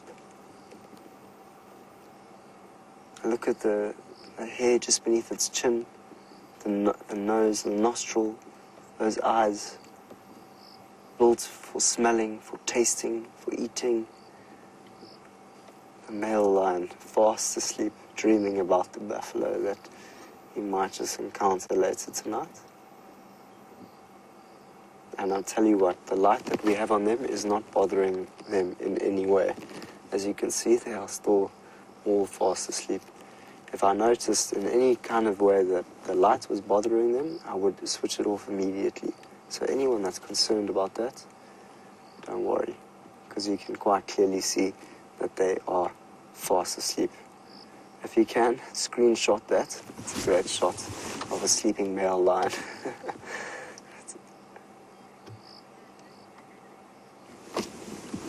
Well, so I was hoping that the male lions would have got up and shown them some of their dominance, watched them scent mark and roar, but that will be for another time.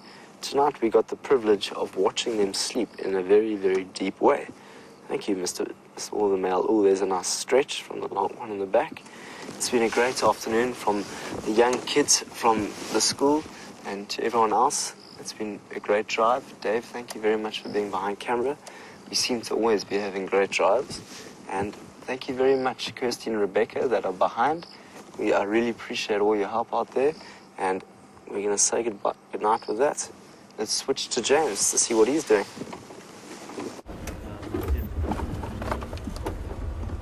There's a genet, everyone. There's a genet right in the middle of the spotlight. You hardly ever see these. That's a large spotted genet. You see it, Wium? No, I don't. There it's running. Oh, it stood so still, everyone. It was dead still. Just before I managed to get the spotlight on it and before you came live. Anyway, small genet. Sorry about that. Pity. But we have got a very nice shot of the moon coming up. Let's just go up onto the ridge crest here,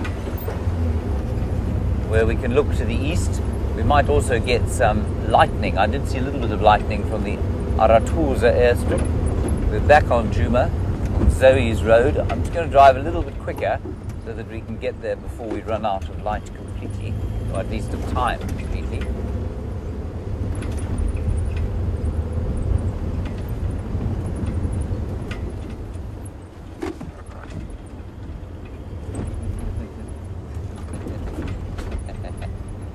Hello, Gracie.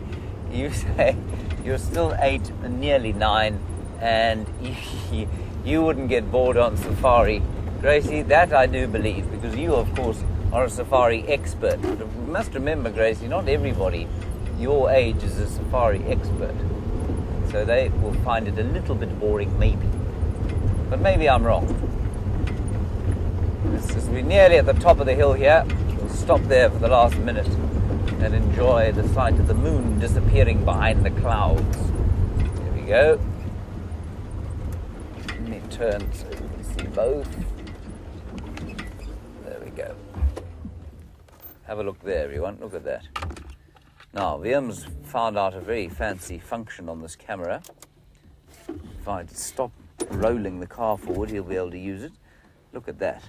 Isn't that special? So what that does is it slows down the frame rate, if you understand what that means. I've got no idea what it means at all, as far as the video camera goes.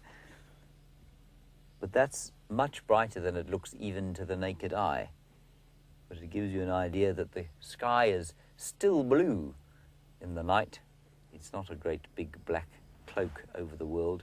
Yeah, and you can see that frame rate is what makes it slightly jerky when he moves the camera. And you can see a star there. I think that's a really tremendous picture. I'm not sure what it looks like on your screens, but the blue that we see is almost as bright as the daylight sky. Righty, everybody, that's it from us today. Thank you very much for being with us, for chatting to us, asking wonderful questions. We had some great in-depth conversations, and I really appreciate those. Thank you, Wium, for your efforts today. Welcome back from leave. Very nice. Thank you to Kirsten, the final control, and Rebecca as well. And, of course, a big thanks to Samuel and David. We'll see you tomorrow at 0600. Until then, bye-bye.